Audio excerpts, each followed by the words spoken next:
Chuckles anymore.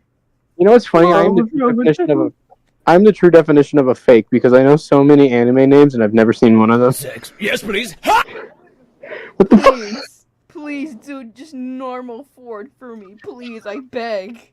I have to admit, I'm looking forward to see. God, kill me.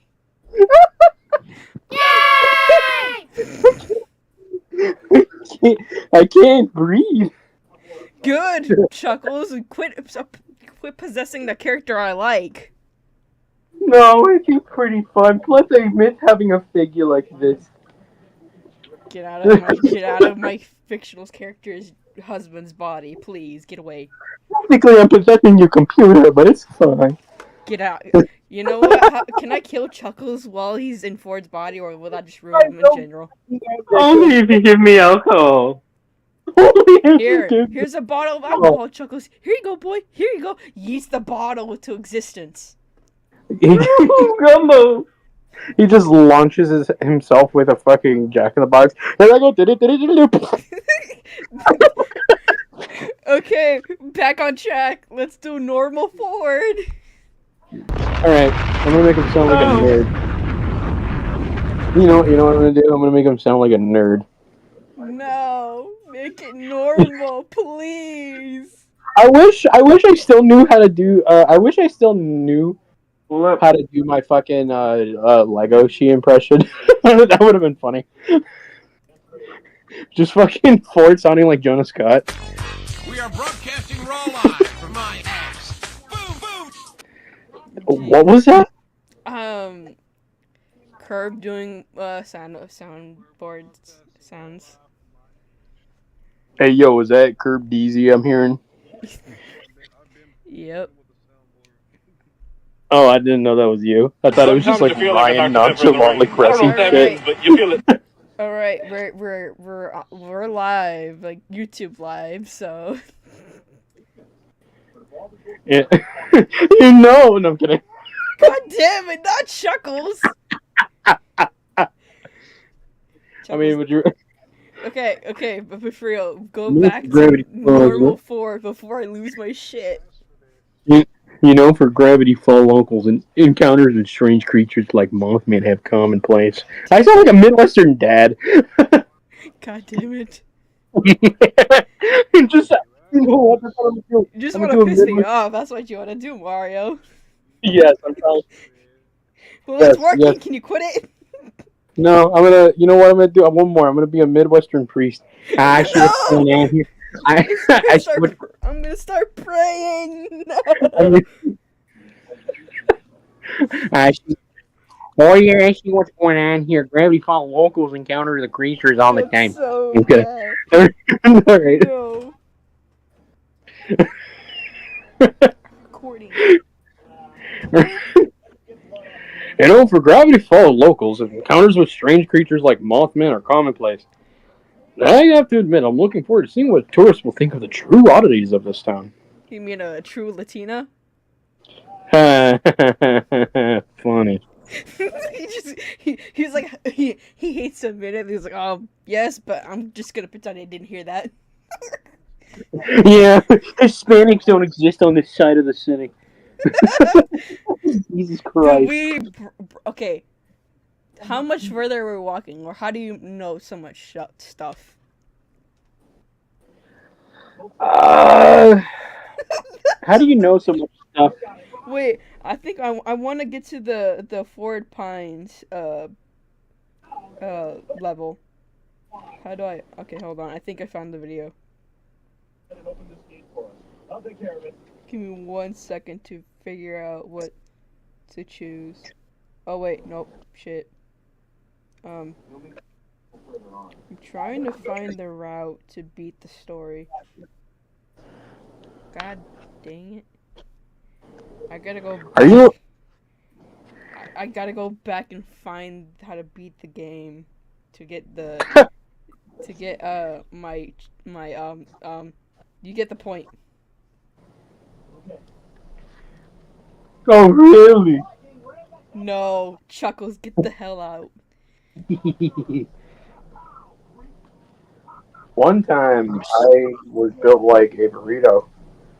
and I decided to use salt as a picture.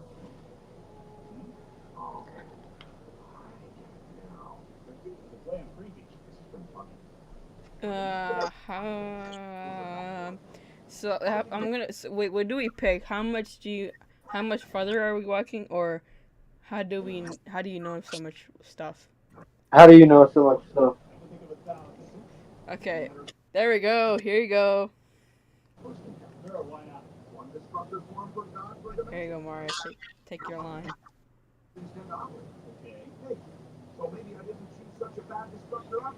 Oh shit! I'm still cleaning, so. I like how you break character sometimes. It's hilarious. I'm currently looking at a. Hey, did you see that cemetery we just passed? No, I'm kidding. But I study anomalies. Anything unusual, strange, and just plain weird. I began my research in this town because it remains a hotbed. Well, it remains a hotbed of paranormal activity, and they also make really good waffles.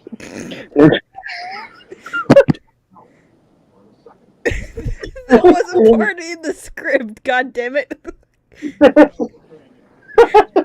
That wasn't part of the script. It is now. That's not what he's. That is now part of the script. I did not made that noise by chance. If you heard. Okay. And Okay, this is why you sing this. There we go. Huh? Here. Oh shit. I made this exact trip years ago, though at the time, I had no idea where I was going. It's just dumb luck that I managed to find tail Mothman back to its cave from my backyard. Navigating the forest by moonlight is poetic, but not advisable. Oh. I mean, I would think so too. Last time I did that, I got attacked by a bear. Oh wait, I think I said this word, so let's. Okay, I'm gonna narrate this because I don't care. Ford reaches into his pocket and pulls out the slightly crumbled pages Mabel had pushed into his hand earlier, smoothing them out and shuffling through them. Yeah, he also pulls out a cookie that was left there.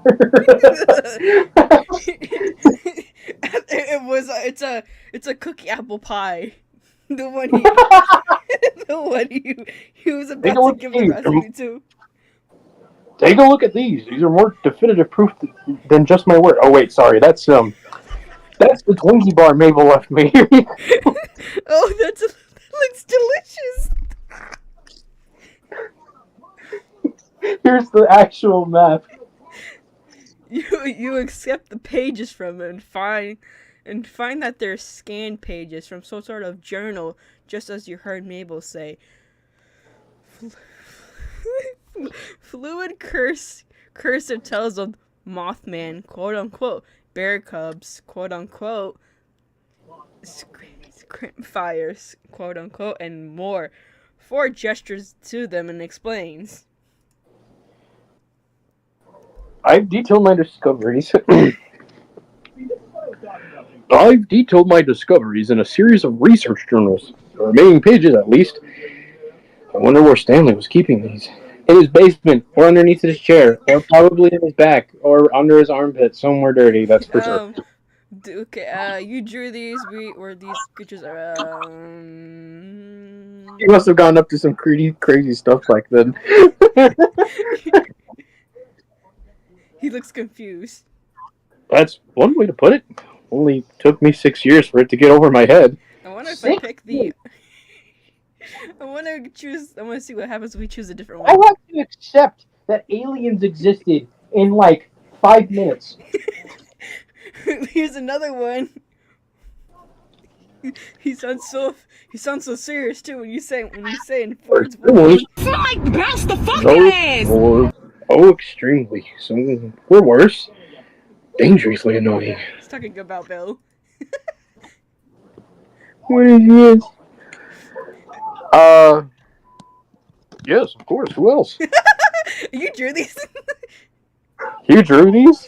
No shit. My book has exactly all my fingers on the cover.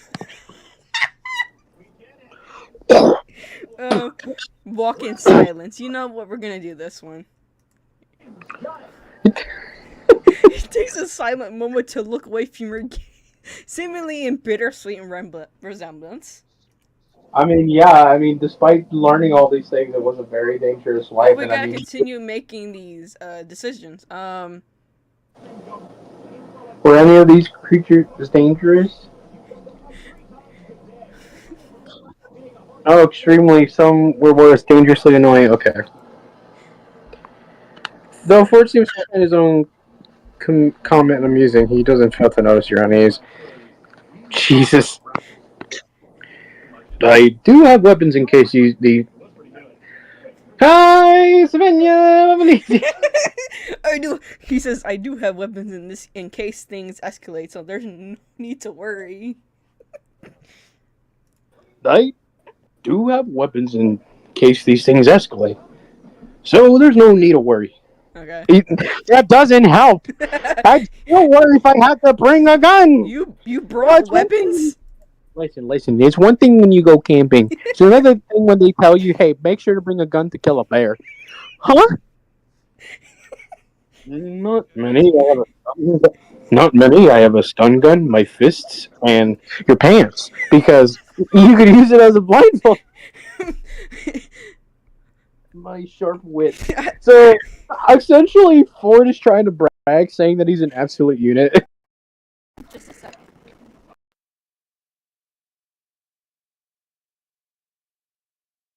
Which means if one of those goes, we're fucked. I hold on. Let me be sarcastic for a second. I feel safer already.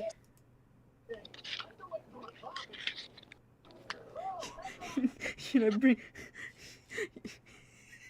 You didn't bring your magnet gun? He's gonna talk about, well, I need to fix it again.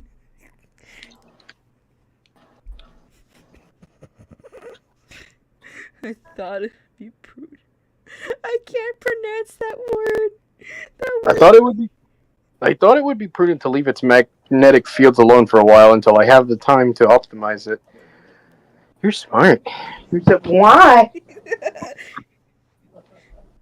You see, I was trying to within the area of magic influence, but it's been a while since I last worked with the gun.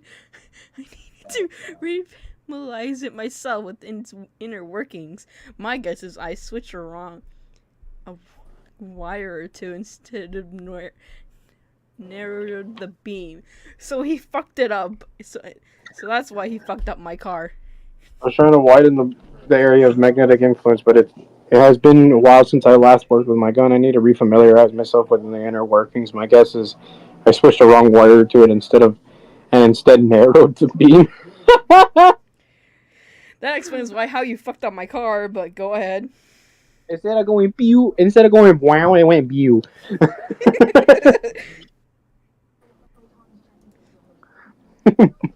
I like to see how it works sometime. Oh, that's you. Oh, hold on. I'd like to see how it works sometime. Quick note, I have an entire box of glow-in-the-dark stars. I shoved the light in there earlier, and it looks like nuclear radiation is coming out of the box. I was supposed to put some in my room, but I don't know where the fuck they went. They went somewhere. My house is a mess. There's your Linus Ford. And I... Hello, Mr. Ranger, sir. Didn't realize that Ryan had bounced.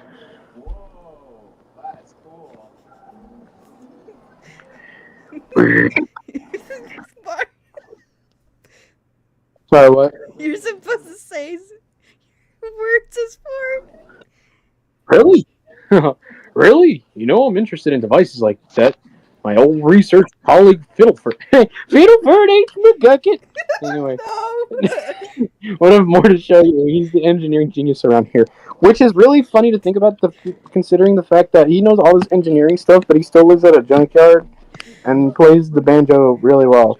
The fact that he's also kind of already has like a really bad body figure, and meanwhile Forge is like really good.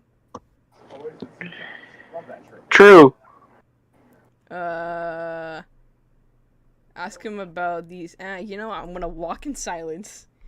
Suddenly, Ford puts an arm out in caution, slowing his pace. You narrowly manage to not collide into him and take a quick glance around to see nothing. Also, hello, Mr. Ranger, sir. Why do you keep bringing that up? Why I keep saying it because I'm saying hi to somebody. Yes, they live in Texas and are a ranger. No kidding. You see what looks like a bundled up plaid shirt moving along the forest. Wait, is that a beaver's tail? It looks like a platypus. There we go. Finally. What are you doing all the way up here? I like platypuses. It's going good.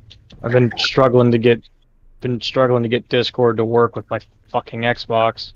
I don't know why. It's recently it's been acting up and I'm not having it. I'm eating cardboard. What are you all doing here? Hey, don't you mean a platypus? Poor shakes his head. With a grin. I mean, what I said. It's a Platypus? It is a played platypus. A platypus? That is, I can't even. My brain doesn't even comprehend that either. Is that English or am I just dumb? I'm pretty sure it's the second one. For the mooch.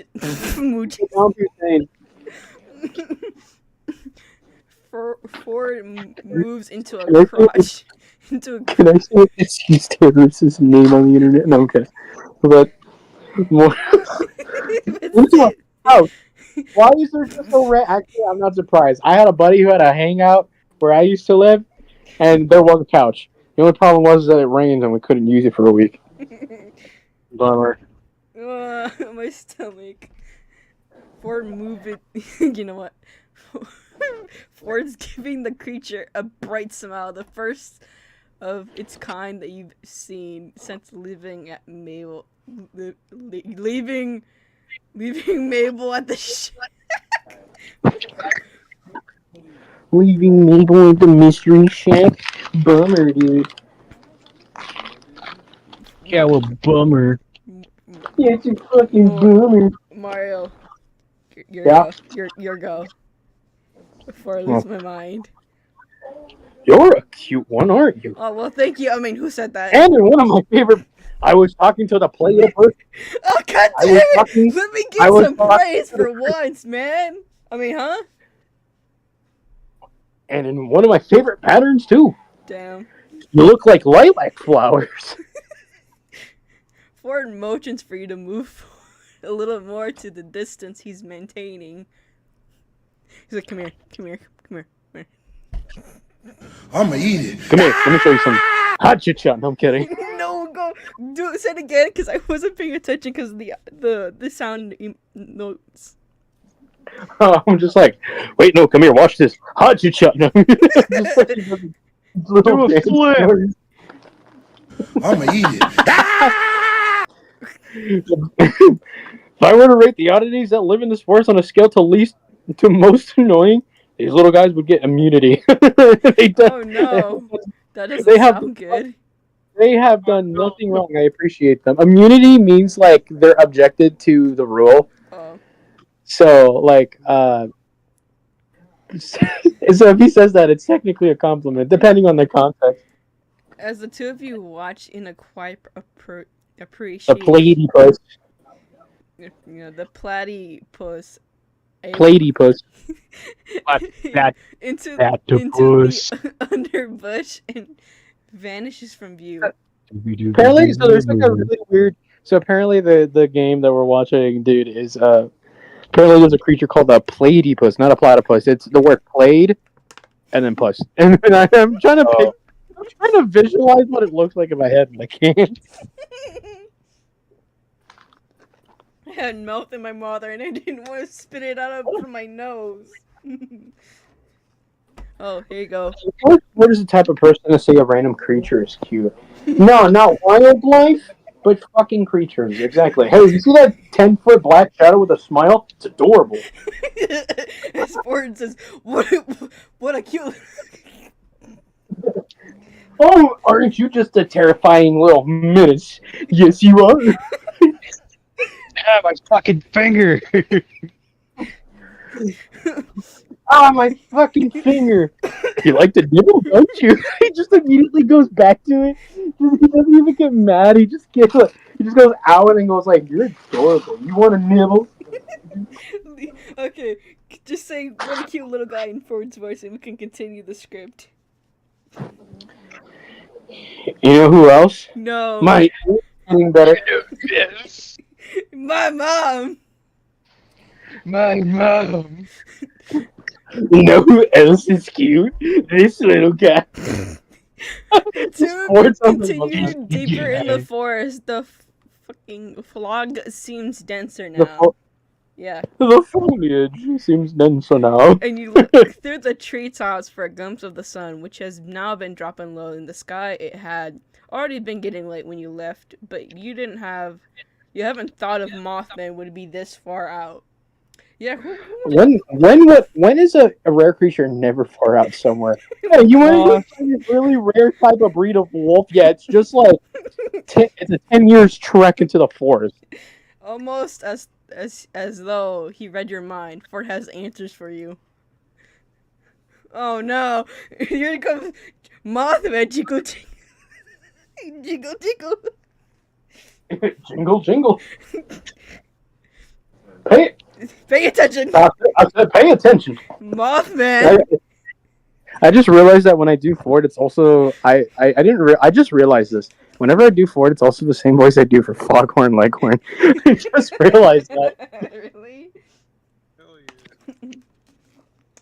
Okay. These are Mothman. You see here. Look, I pay attention. Look at here. We got Mothman tracks.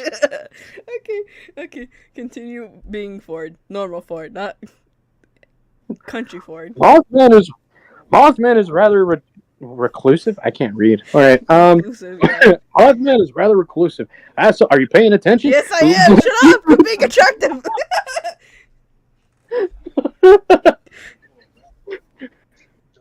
You're so sexy. Mothman is a rather reclusive creature, and as such, lives deeper with. Are you paying attention? Yes, I'm telling that story. Get your man titties. Lives deeper within the forest lives deep within the forest than Jingle Jingle. Bolder creatures like the gnomes. Oh, okay. You hear what I'm saying, girl? It makes it worse. He even has a little red house over there. It says DOG. It spells chicken. Go check it out. No, I'm kidding. Questioning if I'm okay. I'm dying. That's a reference to Foghorn Leghorn, by the way, because Oh, you gotta send it to me sometime. my name. My name is Fort Pine. My name is Fort Pine. No, look at me. Pay attention. My name is Fort Pine. There you go. No. Are you all right? Yeah. Hold on. You Let like me you need a just catch my snack. I breath. have a Nutri. You look like you need a snack. I have a Nutri-Grain bar in my backpack. I'm okay. Just let me catch my breath. I can never take anything seriously. I'm gonna be honest with you. I could not play these role-play games without having to like get out of character anytime. Okay, here you go. Here's another line. It's just how I'm built. That's fine. I don't care. It makes it more funny. That is, are you tight at all? I mean, I have a pillow and I don't know. You sleep on that log over there. That moss makes nice bedding. I should have asked sooner. I should have asked sooner. It's just been a long time since I've traveled with anyone new. Stanley tends to speak his mind without asking. Yeah, he does a lot. You know, last week he stole my sandwich. Like any other sibling that's stealing your food, even when you label Are you it. kidding me? I wish that's how siblings work. Nah, my sister, we have to like do a full on like bank exchanges. She takes a hot dog. Well, no, it's not even fair. Like I'll take a bite out of her fry. She'll take half my hot dog. Like, bruh. That's bruh. She robbing your ass. You know what? The other day I took a fry, and she ate like the tip and a half of my fucking mozzarella sticks that I had. I'm like, Millie, you just ate 2 of them. How is that even fair? My sister is the kind of person that you hit her once, she hits you twice, and she calls it even. Okay. Here it goes. There you go. No, I'm glad to hear it. I have a pot of coffee if it helps. Just randomly pulls out a mug. Like, where the fuck does he keep all his shit? Like, I fucking, have internet he completely pulls a mug out of his ass like he's an I have NPC. interdimensional portals in my pockets. Have you ever seen Dora the Explorer? Just know it's like that. I can picture that all. Shut the fuck up. Okay, Mario, here you go, another one. I thought first, I almost made a mistake. I thought that said shit instead of still. I'm like, well, that's a way to start it. Just be like, shit. We still have some time left until sunset. Anyway. Wait a minute, where's this going? No, wait, hold on. What do you mean by that? What do you mean by that? What do you mean by that? Nothing. I have a car payment I need to make. You don't even have a car for it. Listen, just because I make payments on a bicycle doesn't mean it's not bad. You don't have your driver's license. That is bad. You should have. He starts to cry. Whoever's making you pay payments for a fucking bicycle is a scam, dude. Okay. One hell of a scam, actually. Mario, you're getting off track again. I also have a Hello Mickey journal. This is my 4th installment of the collection. I ran out of space in the other book, so I have this one now. It's just a small square book with Ford, we still have Mickey some Mouse time until the sunset. Let's just go. Let's wait here in the meantime. You mean you mentioned traveling with Stan? I suppose it wouldn't do any harm to tell you, unless you like your brain to be fried. That's for sure. He says that, but the tone of his voice says he's been trying to tell it to someone for months. That is his inner child coming out. Like, one time we fought a superhero. He was kind of an asshole. Was it Spider-Man? How did you know? Not the Spider-Man again. Listen. Damn. Stanford is played by J.K. Simmons. How are we not going to make, like, fucking references to Spider-Man? Good point. Continue. Stanley, for the last time I've had this argument with you, and if I have to hear it again, I'm going to make you get pictures of Spider-Man. What? No. That was weird. I don't know where that came from. I've been sailing with Stan. I've been sailing with Stanley around the world. It's just Stanford. He's been in so many dimensions. Sometimes he forgets who he is, and then he just ends up saying quotes from like other characters that the voice actor has played. So he starts quoting He just quotes Spider-Man. I don't have to get you pictures of Spider-Man. It's like, bro, and Stan is just standing there like, what do you mean by that? I have no idea. That just came out. I was really angry. Okay, continue what we were supposed to start. Okay, go. I've been sailing with Stanley around the world, chasing after hotspots of anomalous activity, like the Bermuda Triangle. Surprised I'm still alive from that one. Did you know we found the airplane? Anyway, if you don't know what that is, it's an actual event where like an airplane disappeared over the Bermuda. I know. Okay. I know you guys know. I'm just wondering if you know. Yeah, I actually that is one of my favorite topics is talking about the mysterious plane that I forgot what it was called, but yeah, the plane that disappeared in the Bermuda. Okay, he says, I've been rather eager to break the news of what we found to the world, but I must first organize my findings. Yeah, just expose the supernatural to the world. Like people are gonna take that well. Yeah, The government is just like, let's neutralize all these targets, and let's have. No. Oh It's no. like these are beautiful beings. That none of them call. Well, a few of them cause harm, but most of them are like they're just like animals. We have to protect them. Now we're gonna blow up the entire United States. And look, it's even worse. And if I'm honest, I still need time to get back in the If I'm swing honest, of I things. still need some time to get back into the swing of things. Into the swing of things. No, Ford. just go back as Ford, please. I beg. I still need some time. You did. Anyway, and if I'm being honest, I still need some time to get back into the swing of things. Ford, you had enough time to get back into the swing of things. For God's sake, your spinal cord is actually no. I forgot you were genetically modified by people in space. Never mind, your back is fine.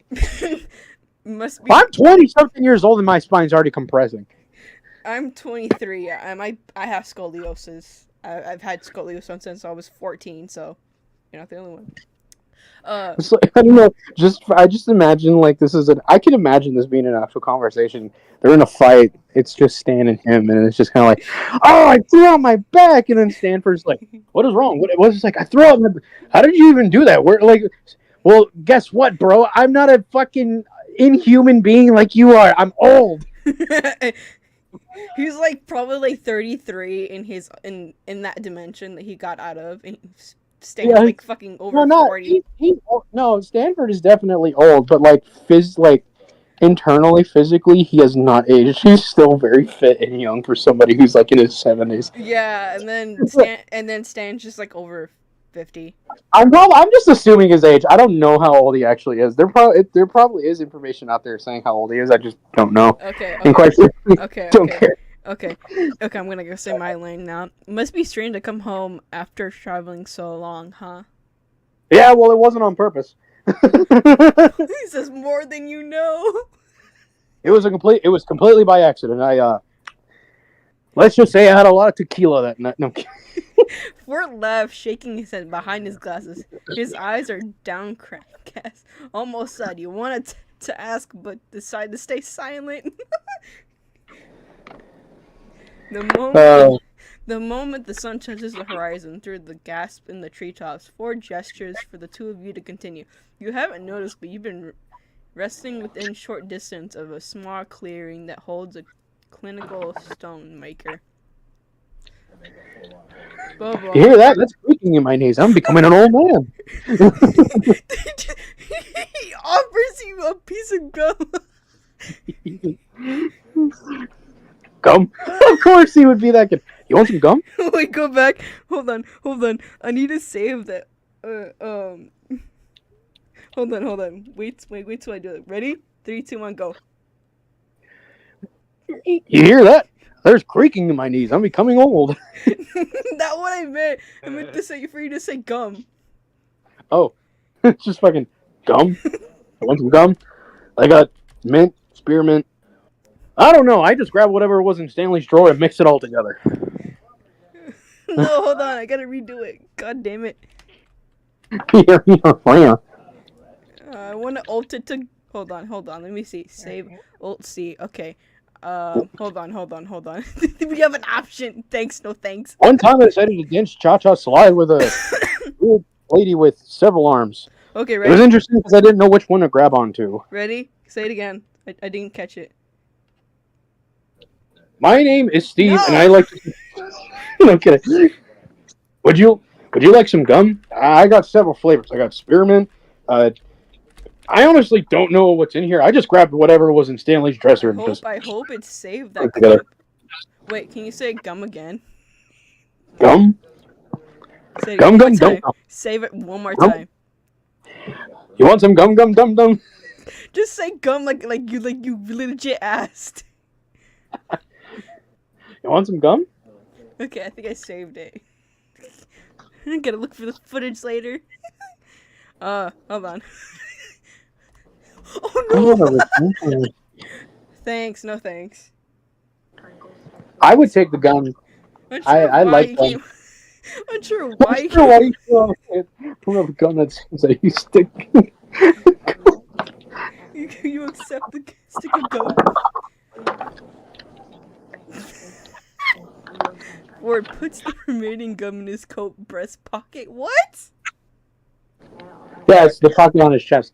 Oh. Yeah, the pocket on your chest. Listen, if you can call chicken breast a breast, a man also has breasts. Anyway, that's kind of, I bet you didn't know that men also can produce milk in case the female is not there. Oh, I don't want to know that. No, that's Fucking so know that. bad. You step Thanks, closer Mario. to look Fuck over you. Ford's shoulder. When the female is absent, the male produces milk. We are mammals, people. Ford That is just how it reads the works. words as they appear. Such a place that Mothman doth? Oh, Doth. I've never seen that word before. Doth rest. Such a place that a Mothman doth rest. Go as That has to be some kind of really smart English that I don't know about. 'Cause some people just know words, and you're just like, "That's English." It's like, yeah. okay, okay, but yours, Ford. But please do not disturb his nest. Please do not disturb. But please do not disturb his nest. It smells like maggot. It's terrible. Anyway, I have a fortune cookie in here that said the same thing. You know, You're joking. I'm making him such a dope, and yet he's like the smartest man in the world. Ford lifts the parchment a little higher to prevent his shadow from absorbing the rest of the line. Follow thy nature and turn left. Why? Of course he'd speak like this. I think we should turn right. I think you should answer this one. I think we should turn left. I think so, Mario. Press onward. Go say it as Ford. Don't say it as regular. I want to go No. forward. I think so, Mario. No, Press not onward. Chuckles either. No. How about Mick? No, No. I'm kidding. Go back as Ford. Yes. No. Well, I think so, Maria. We press onward. I'm kidding. Ew. Left leads you to a dimly Dimly lit lake, cave. which Ford says he remembers well, except last time he was here. It was pitch black since he arrived in the middle of the night. See, the difference is, it's no longer daytime. From the deeps, you hear from the faint of dripping water echoing off the cage's shadow sound roll as your eyes attempt to adjust to low light. Well, it did rain recently. There's a lot of condensation on the roof. Ford pauses in front of you, reaching into his coat for something. Umbrella? Would you like it? Hold on. Would you like an umbrella? Anyway. Hold on. I have a flashlight in here somewhere. Please This don't cave has never received You such know, when you much. said that, I pictured the other one. I think it's gonna bug you. Wait, you pictured the what? The other quote-unquote flash. Hold on. I have a pocket pussy somewhere here. I don't know. Yeah, you're just gonna casually have a rubber cooch in his pocket. This guy stinks. Specifically the one called the egg because it's small. No, it's not. It's bigger. I can picture it bigger. Don't worry. You just need those moments. How you doing, Kerbo? I'm just tired. Oh You're no. just here, dude. I'm dying. Oh, I'm dying. I'm just playing soundboards. Like I don't know what. he doesn't even know what it is. He just has it because he thinks it's a stressful relief toy. He squeezes it like. I like it because it's like a rubbery. squeeze Fingered. toy. And watch this. If you throw it out the wall, it sticks.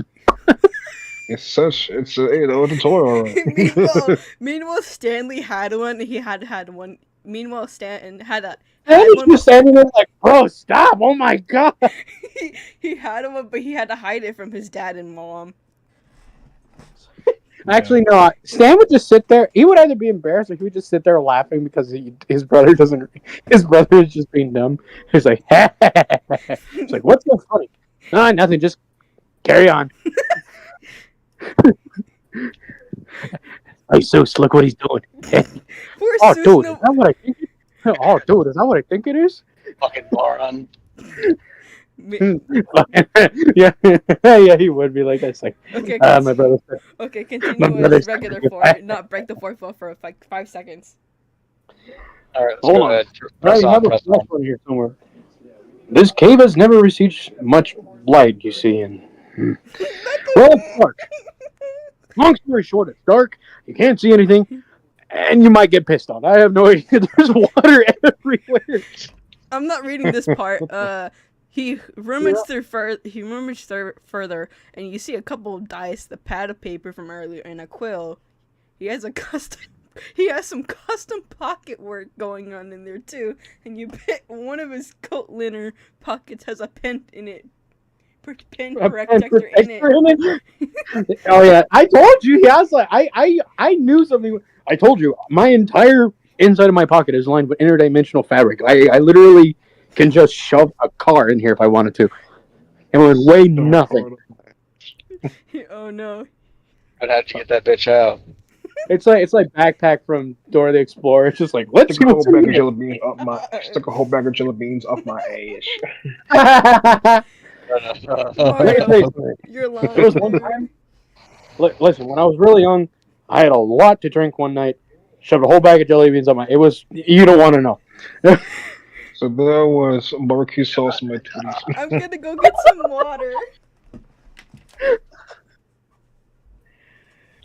Here we are.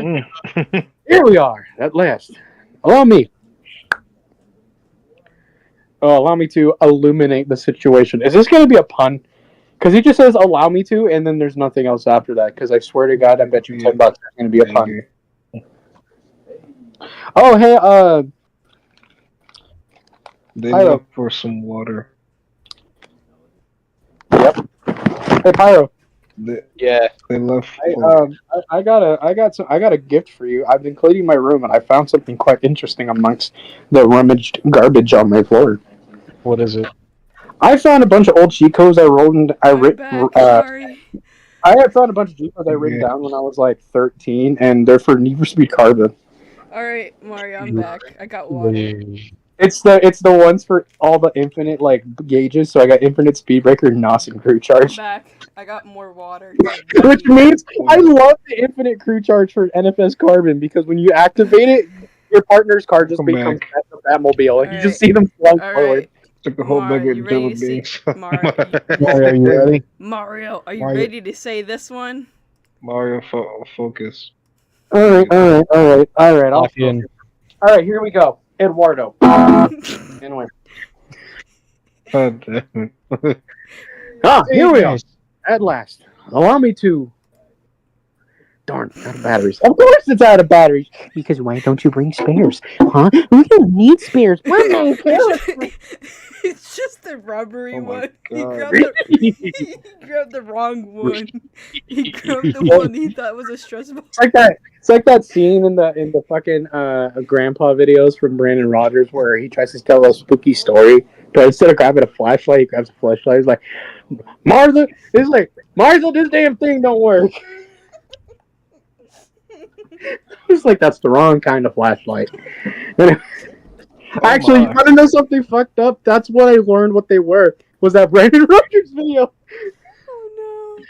I didn't know what they were until I saw that. Yeah. Wait, okay, now it's my turn. Wait, I think I have one. You pulled out your phone and turn on its flashlight. The light is small, but it does its job. Listen, iPhones, I don't care who you are. You can put a plastic jug above it. And you can have a redneck lantern if you wanted to. What is pussy in Miami? Ready, Mario, to say your words. Huh? Saved our hides there, Maria. I was about to pull out a matchbook. Oh, Jesus Christ, that's old school. He's like every spelunker ever. Be like, well, I don't have a headlamp, but I do have one that has a candle in it. How old are you, Ford? You don't want to know. Yes. The answer is yes. The answer is yeah. He doesn't even respond with yes. He just blinks and moves on. My answer is yes. Anyway, how old are you, How Ford? old, Yeah. how old are you? Yes. With your lighting guiding the way, you and Ford move further into the cave, which yawns wide around you. It isn't really until the silver natural light comes from the entrance disappears that Ford speaks again. It's been years since I've been here. Take it. Even at this point. But I'll always remember the eye bats out. One of my first discoveries when I arrived at Gravity. Eye bats! That was the first thing you found in Gravity Falls was, hey, you want to see these creatures? It's William from the Amazing World of Gumball. He's literally just a floating eye with wings. How did you find them in the first place? I mean... I looked up and made the mistake of flashing my light. Alright, and then, the rest was history. I also was having bacon and they were hungry. Okay, so I don't wanna make this weird, but I was on Chai, the version of character AI. I was talking to Ford, saying he's like, hey. So he's like, do you love me or Dipper? I'm like, Dipper's like a child. You're like over 50. Oh my god. I don't. You're like, well, good, because if you were a child predator, I would have had to shoot you. Like, Ford, that's not how things work around here. What do you know? You're the one that punched an octopus. Fair. Continue. Okay. Okay. Okay. Fuck him on, bust around. She's just a whop, whop, whop. He still sounds indigestion, and even years later, that makes you laugh. Indigent? Indigenant? I've never heard that word. I've never heard of that word. I think the creator is doesn't speak very much English, and they just use Google Translate to write this down. Maybe. I mean, I don't know, because some of it, grammar, some of the grammar is correct. I mean, the yawns wide is actually pretty smart. Yeah. I've never thought of describing that. All right, here you go. I wanted to contain it for further study, but unfortunately, it managed to get away. As I thought about it afterwards, its pupils had constricted against the light. Unfamiliar with the bright light in the kitchen, so either it's nocturnal or it doesn't have any brain cells. It lives in the deepest, darkest. It lives in the deepest, after that. Me being a smart ass. Did you manage to catch one? How did you know that they didn't have brain cells for it? Look at me. I'm autistic. Listen, Fucking Amber needed to go there. Listen, sometimes I can be a smart ass with people in person. Somewhat. I came running through this cave with butterfly and net in my wits. And I brought a working flashlight at the time. They all hid in the one? The one that you think was a rubber stress toy, or the one you used to swing to land around? The answer is yes. My stress toy, okay? No. Somebody just stop staying. What kind of stress were you relieving? Well, anger, you know the normal kind of stress, squeezing it, throwing it against the wall. When I'm really bored, I have no idea. I sometimes like to bounce it like a bouncy ball. Or you were one sick man. What? It's true. Everybody just looking at Ford like, what do you want me to do? Everybody just looking at Ford like, oh, this poor man, he doesn't know. He's been gone way too long. He's been gone way too long. Poor fucking goober, he doesn't know. He was gone too long. Dudes, should we explain it to him? No. Let him stay in the dark. Okay. The rapid sound of clicking claws against stone startles you. A shiver runs down your spine. Oh, shoot. Is my Aunt Fanny still alive? I don't know, but I think I got the joke. The dark. You turn off your light. Ford taps your shoulder and gestures for you to keep moving forward. How do you know where you're going? Hey, don't get me wrong. I know this cave like the back of my hand. Never mind. That rock wasn't there before. That rock was Mario. Ford apparently fairly closest to you in the room. You find when he speaks a few inches from your shoulder. You catch the shadow of his arm. What did need someone who said something to make Mario laugh that hard right now. Yeah, I couldn't help myself. He It said, was a fond memory. he said the line from Robots with Fender where it's like, "Stick with me, kid. I know this town like the back of my hand." Oh, that Snoop gets whacked with a hammer.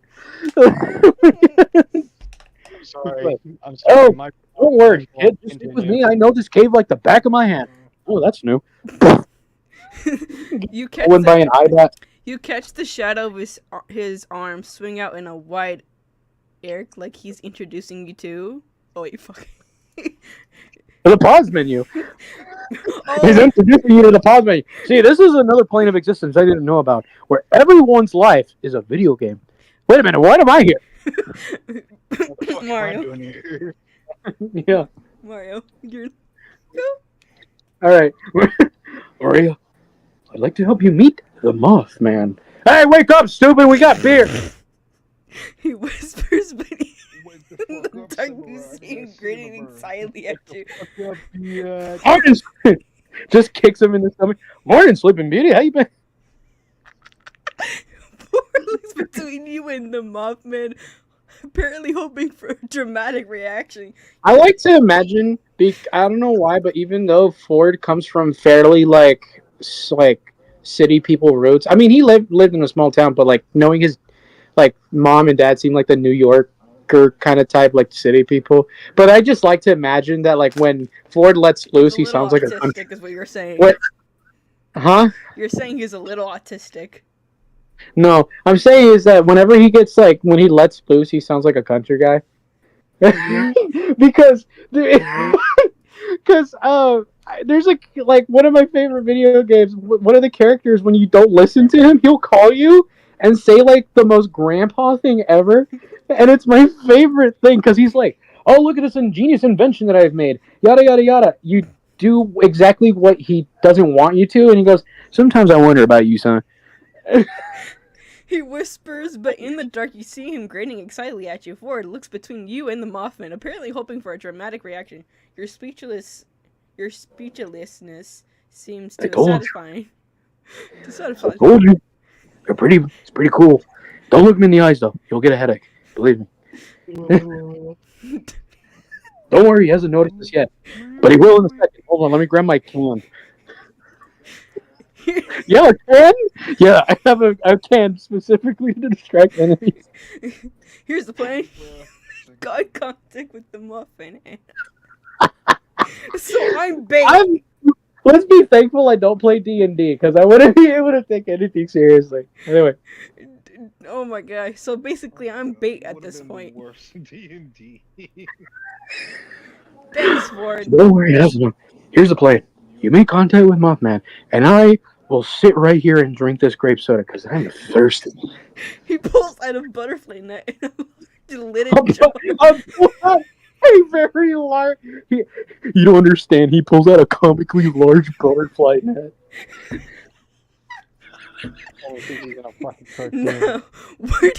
Now, where did that come from within his coat? What are the mysteries lost to you? No, he has the individual pieces spread in his coat, so he has to put it together like a fishing rod. He has to be like.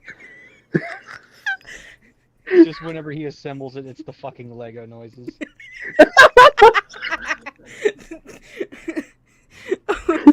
He drops it. It's the Lego death sound with all the clattering pieces. Oh no. It sounds like Yoda when he falls on a cliff. Oh no, this is even worse. The way he's talking right now. All right. Oh, dude, I got hair in my face. I can't see it. Dude, my eyes are so itchy. I can't see. Oh, On your I can't glasses, breathe. dipshit. Dude, I can't breathe. Oh. Why is it so spicy? I forgot. My face hurts from laughing so much and I'm smiling. crying. I can't see. I'm crying. My eye. I can't see. Oh, dude. Ready? I'm crying. I can't hear. Ready, Mario? I'm gonna kill you. Yeah, it's like I'm gonna stab you. I can't hear you. It's too dark in here. I'm like over here, and I'm like, I'm crying. I can't hear. Ready? I'm just gonna wait for you to chill for a second and then Okay. let you go. All right. We'll capture one of the 100 moths that comprise it. It's made out of multiple moths. Hey, you know what? Maybe we'll take a few, make a crispy like Egyptian Wait, delicacy. I get to touch Mothman? The Mothman? Coach. Yes, and 100 black witch moths. It's experiencing a swarm of locusts. Surprisingly, when you're not expecting it. Remember, even just a light touch is enough. And then Ford comes in here like, watch this. You still yourself awaiting Ford's signal. He waves his hand to contact you forward, and then it's up to you to decide how to make contact. Anyway, I know. I'm picking the right. As you sprint around the winged creature, you slip one of a puddle of water on the floor. I was just joking. What the fuck? Okay, so in my head just now, when you said like I get to touch Mothman, I'm like, yeah. I just imagine if you like walk over and you trip, and then Ford just like, and it wakes up Mothman. He like starts laughing. Your phone screeds across the floor, facing down, sinking your surroundings back into darkness. Just in the darkness, all you hear is, "You okay?" It's just like, and then off of this, it's like, "Yeah, I'm fine." I dropped my phone though. I dropped my Samsung 5G A71. It's not waterproof. Fuck. Still, you managed to one of Mothman's legs before your fall, and find yourself clutching nothing in the minus of cloud of moth.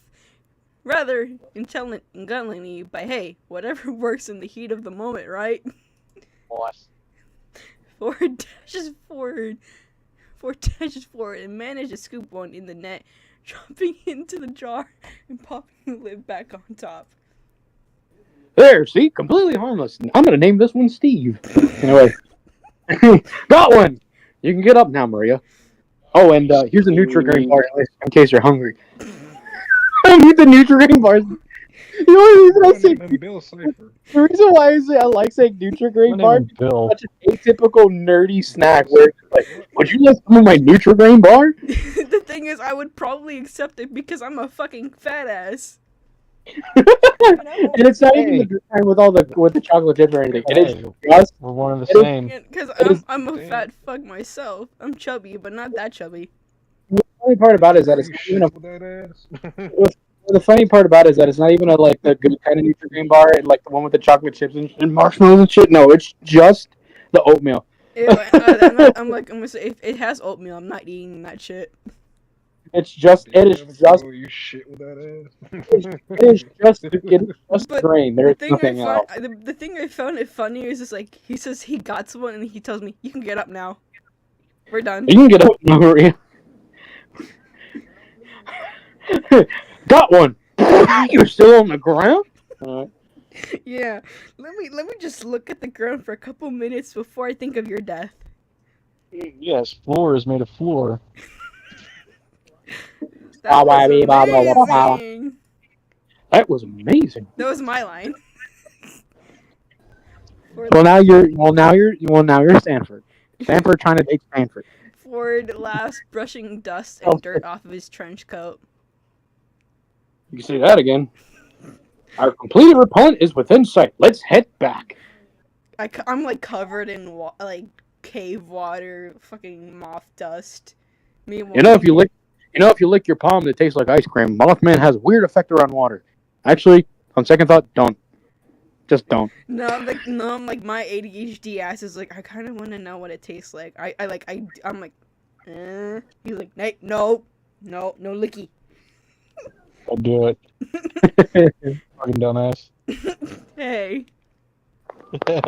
Ford turns to leave the cave. He looks calm and content. You, on the other hand, are buzzing with energy under adrenaline rush. Should you go for a high five? Yes. Yes. It's gonna be funny. Hold on, just give me 1 second to yeah. The art. I'm looking at the art. Up high, swing and a miss. Ha! You Anyway, raise your hand in a universally understood offer of a high five. Ford pauses, then grins. You a high five. Oh fuck. I like it goes from original art to. Fan art. High fiving your rather high six. That must be weird because then he has one finger dangling off. You know, I found out that if Ford does a middle finger, he's just using his 2 fingers to tell you "fuck you" like twice. Because he has 2 middle fingers technically. When you and Ford. Oh my god! Yeah. Wait. Oh my god! I just realized something. You know that thing that people do to make it seem like they have 4 fingers? Like they put their 2 middle fingers together and they just leave.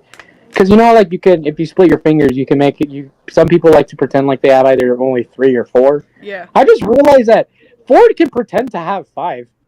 He could. He really could. When you and Ford finally reach the cave entrance, you find the forest that you left in dying light is now awash with silvery glow.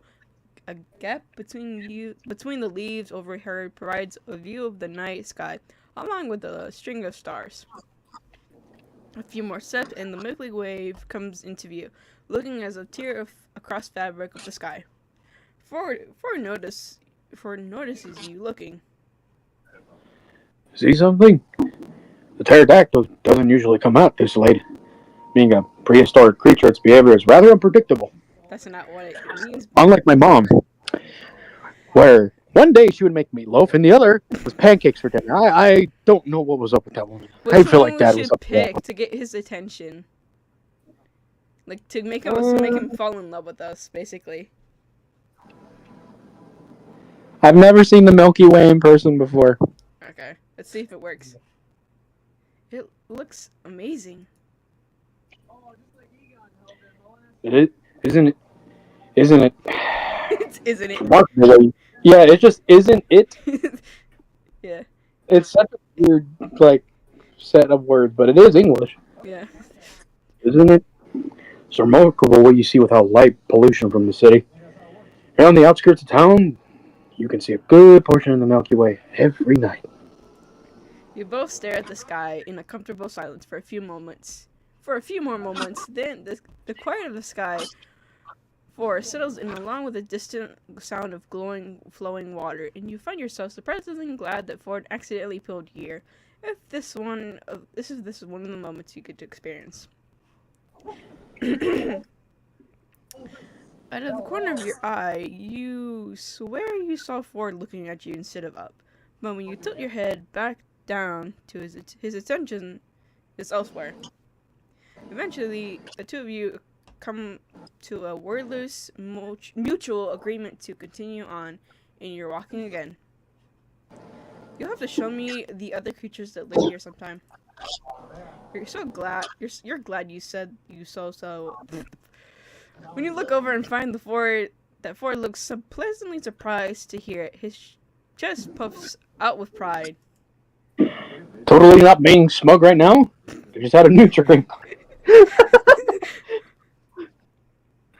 Of course. Maybe we'll even get to the spot behind. Maybe we'll even get the spot to hide behind. You know, Dipper has recorded that. And his dumbass didn't even remember. Yes, physical. Oh yeah, that's right. Ford wasn't there for that. I don't even think Dipper knows. But anyway, or tag along with Dipper when he's next visits the multi-bear. That's fun. The multi-bear was fun. See, one time I even got a scar. We did use one of its fur to make a really good fire, though. They're very flammable. Oh no. The what? Nothing. Ford taps his temple, grinning. I'm only doing that just to make sure that my metal implant is still there. Titanium skull. You have to wait until I. You'll have to wait until I. Yep. Okay. Hold on, I hear my dog chirping. Give me 1 second. What? What? You're getting sleepy. My pens are in there.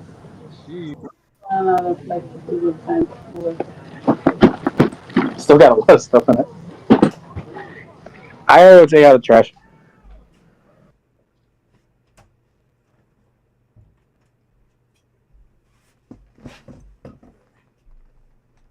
I'm back. Sorry. What did I miss?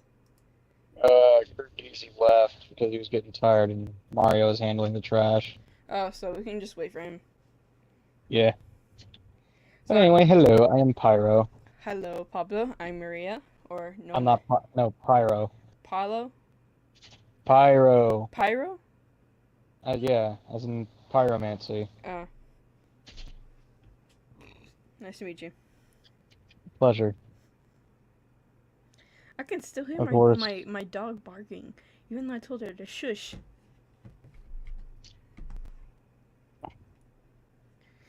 Well, we'll just wait for Mario to head back when he's done with the trash.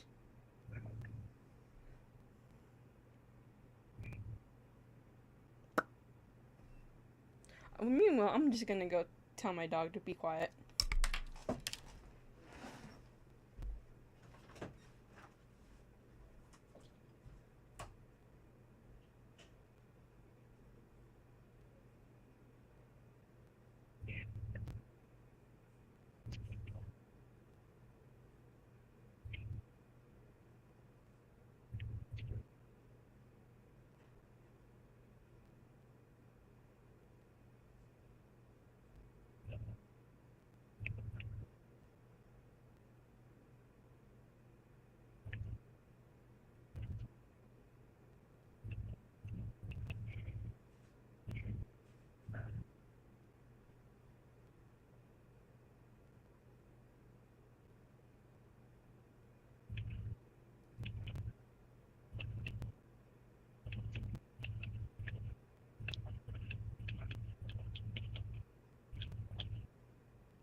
Anybody ordered a Mexican?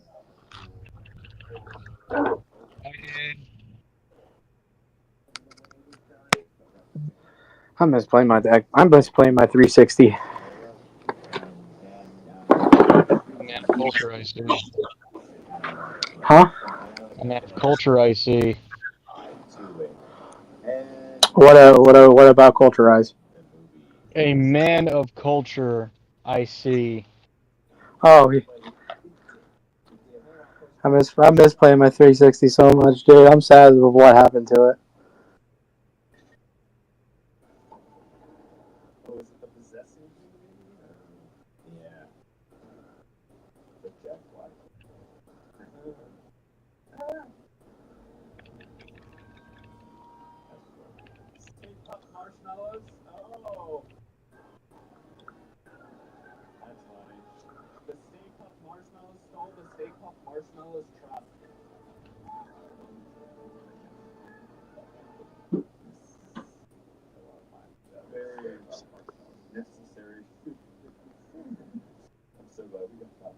Storm.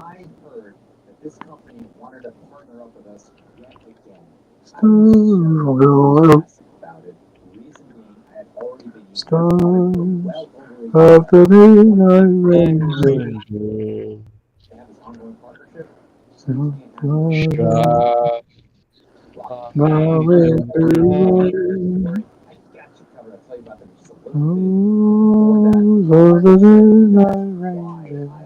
Well, now, why do I have a visual of just Seth in fucking T-51 power armor and Sterling in the fucking NCR Ranger get up and they're just I'm fucking back. walking What on did a I miss? You missed me curb stopping a witch into batter. I'm talking about the lime. Oh. Oh no! I came back from throwing out the trash, and I was like, "Anybody order a Mexican?" Oh no. I did. Ford taps his temple, grinning. You'll have to wait until I show you to find out. Do I really want to know what I'm talking? What I'm? Yeah. Yes, you do. Shut up. I'm gonna. And if you ask me again, I'll make you take pictures of Spider-Man. Why do you keep saying that? I don't know. It's a habit. I don't know where I got it from. I'm holding you to that. I'm gonna hold on that to you. So, sure. Skip it about and data.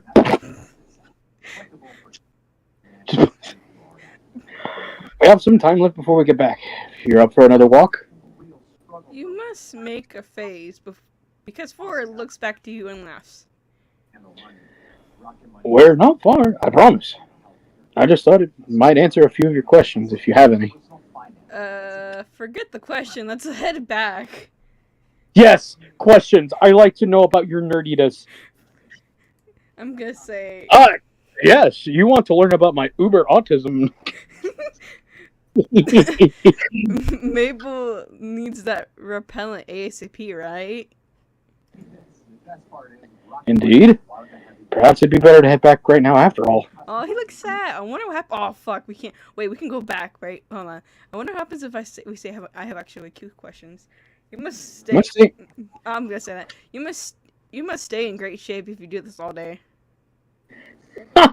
You know, actually, sort of thing isn't part of my exercise regime. What is your exercise regime? Ford turns left at the stonemakers, blah, blah, blah. After the following, it takes us back to, where, Stan took Mabel and Dipper fishing. Oh, shit. This is a lot of questions. I don't want to answer them. I want to get to the part of, winning his love. So, this is too much. Let's go back where I was supposed to choose. Crap. Well, we can't go back, fuck. Alright? Because we're gonna have to do it the old-fashioned way. However, neither yourself nor Ford really looked into that direction. You know what?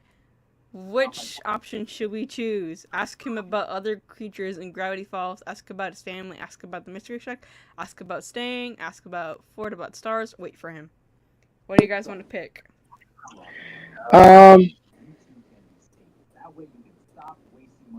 Shit. We have options. Too fucking many. What? His family? Who said family? I did. Mara? You said that? Yeah. Alright. Yes, I did. I dare say his family. Oh, we can choose of anyone. We could choose Mabel, we could choose Dipper, we can choose Seuss. I don't think... You know who I'm going to choose? I'm going to choose a Jamaican man that's down the street. No, I'm kidding. We could choose Stan. So who should we choose? We could choose anyone that we want. Who's Seuss? That's funny. No, if we choose Seuss, we're not gonna get to the story right. We're gonna... okay. Choose Seuss. We're trying to get to Ford to fall in love with us, not, like, dislike. What is Dipper like? Yeah, let's go for that. Alright. Dipper is very intelligent in many ways. Wait, hold on, Ford. You sound like kind of like sad after you said, "Ugh, Dipper's in." He's like, Let me tell you something. Listen, he's a smart kid, but sometimes, he spawned the literal dead. Anyway, Dipper is very intelligent in many ways. He reminds me of me. Well, myself. Yeah. Last summer, he found the research journals I mentioned, and instead of overlooking them, made some impressive contributions of his own. That is true. I never realized that Dipper really did take into... He really did make the book his own. Yeah. By, cool. Okay, that's nice. Dipper. He has since started his own journal. I look forward to see what life will take him. He made me prouder than I can say. Yeah. Hey, I forgot. Midnight. I don't know if I can call it being midnight, but if you want to be Dipper, I don't mind because I suck at being other characters. Other than I could be Stan myself. Butter Abe is getting better. Butter Abe is getting better. I don't even know if I can do Dipper. I'll be 100 with you. All right. We can You do just this. sound like Muscle Man. Me? You know who it is. Wait, I sound like Hey, Muscle Man. Uncle Ford, look, I wrote down something. Wait, I sound like Muscle Man when I do Stan. No, I'm saying that I'm saying to Midnight. Pyra, like, if he plays Dipper, he should sound like Muscle Man. Alright, alright. Like, So, we can still choose a lot of talking. We can still choose. Okay, let's choose Mabel next, or I don't know Midnight. why, but I just like picturing like that the very first episode of Gravity Falls where they get chased by the giant no monster and just, are you here from Dippers?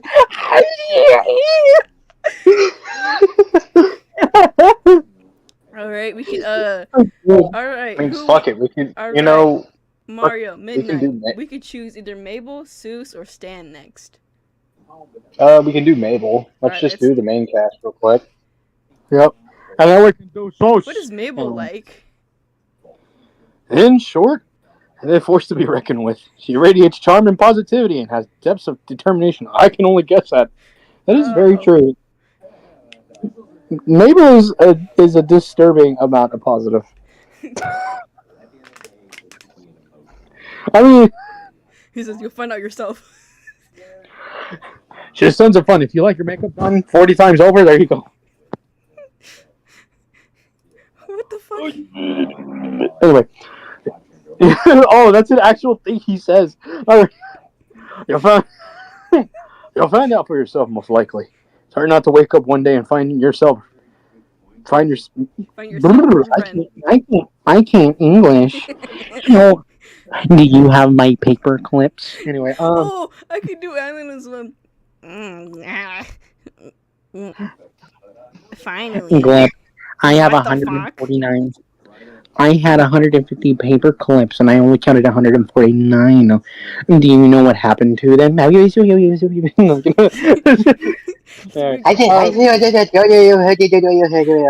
I'm not accusing you. I'm just. and then he goes off. But anyway, mayhaps you already are. I'm kidding. Oh, go back. Mayhaps. Anyway, mayhaps is an inside joke. Perhaps you. Mayhaps you already are. He wiggles his fingers spookily in the air and you laugh. I don't doubt it. So, who do we choose? Stan or Seuss? Seuss or Stan? We gotta do Seuss. Seuss. We gotta do Seuss. Anyway. The The handyman. Seuss. He's, well, I don't know, dude. I'm not sure what he does exactly. But Stan gave him the rights to conduct his business with the shack, so he spends his days giving out tours, selling merchandise, fooling the townsfolk, giving no refunds, and the like. Giving no refunds. Oh yeah, so this takes place after? Okay, that makes sense. Wait. Should we tell Midnight what we said, like, when we first played the first round? Oh my god. We gotta send him. I'm gonna send you the link when I can, Midnight, okay? Okay. Because it's so fucking funny I don't when we mind. first played. You talking about the part where I'm like jingle, jingle, jingle? No, like the first time we played, we were like breaking character, and we were like laughing for an hour. But mostly, yeah. We were like joking around. We could have taken any of it. I mean, we could have taken any of it. Because I do have like really bad undiagnosed ADHD. Because in this character, I'm really deep with Ford. Like, I got feelings for him for some reason. I don't know how it happened. It just did. I got issues, man. She's fangirling over old men. Yeah. That is a fucking sentence. Yeah, pretty much. But anyway, go ahead. So, okay, we get to choose Fucking- Stan. Let's do it. Stubborn, foolhardy, and a liar and a cheapskate. I mean, we all got budgets somehow. But a true hero at heart. There's no one else I'd rather call my brother. Alright. Break the silence. Ask about other creatures in Gravity Falls. Ask about the mystery. Ask about saying. Ask him about the stars. Or wait for him. Gravity Falls. The creatures? Yeah. You said to weigh, but can I at least get a preview of what I'll be getting into? Not content in leaving them to discover yourself, hmm? Well, has anyone told you about the Gobblewonker? Yeah, it's a giant machine made by Old Man McGucket. Oh, wait, no, but it is real. That's right, just nobody It is discovered it. real. I forgot about You snort taking back by the name, but compose yourself when Ford simply raises an eyebrow. I don't think so. So no. Not even the tourist guide?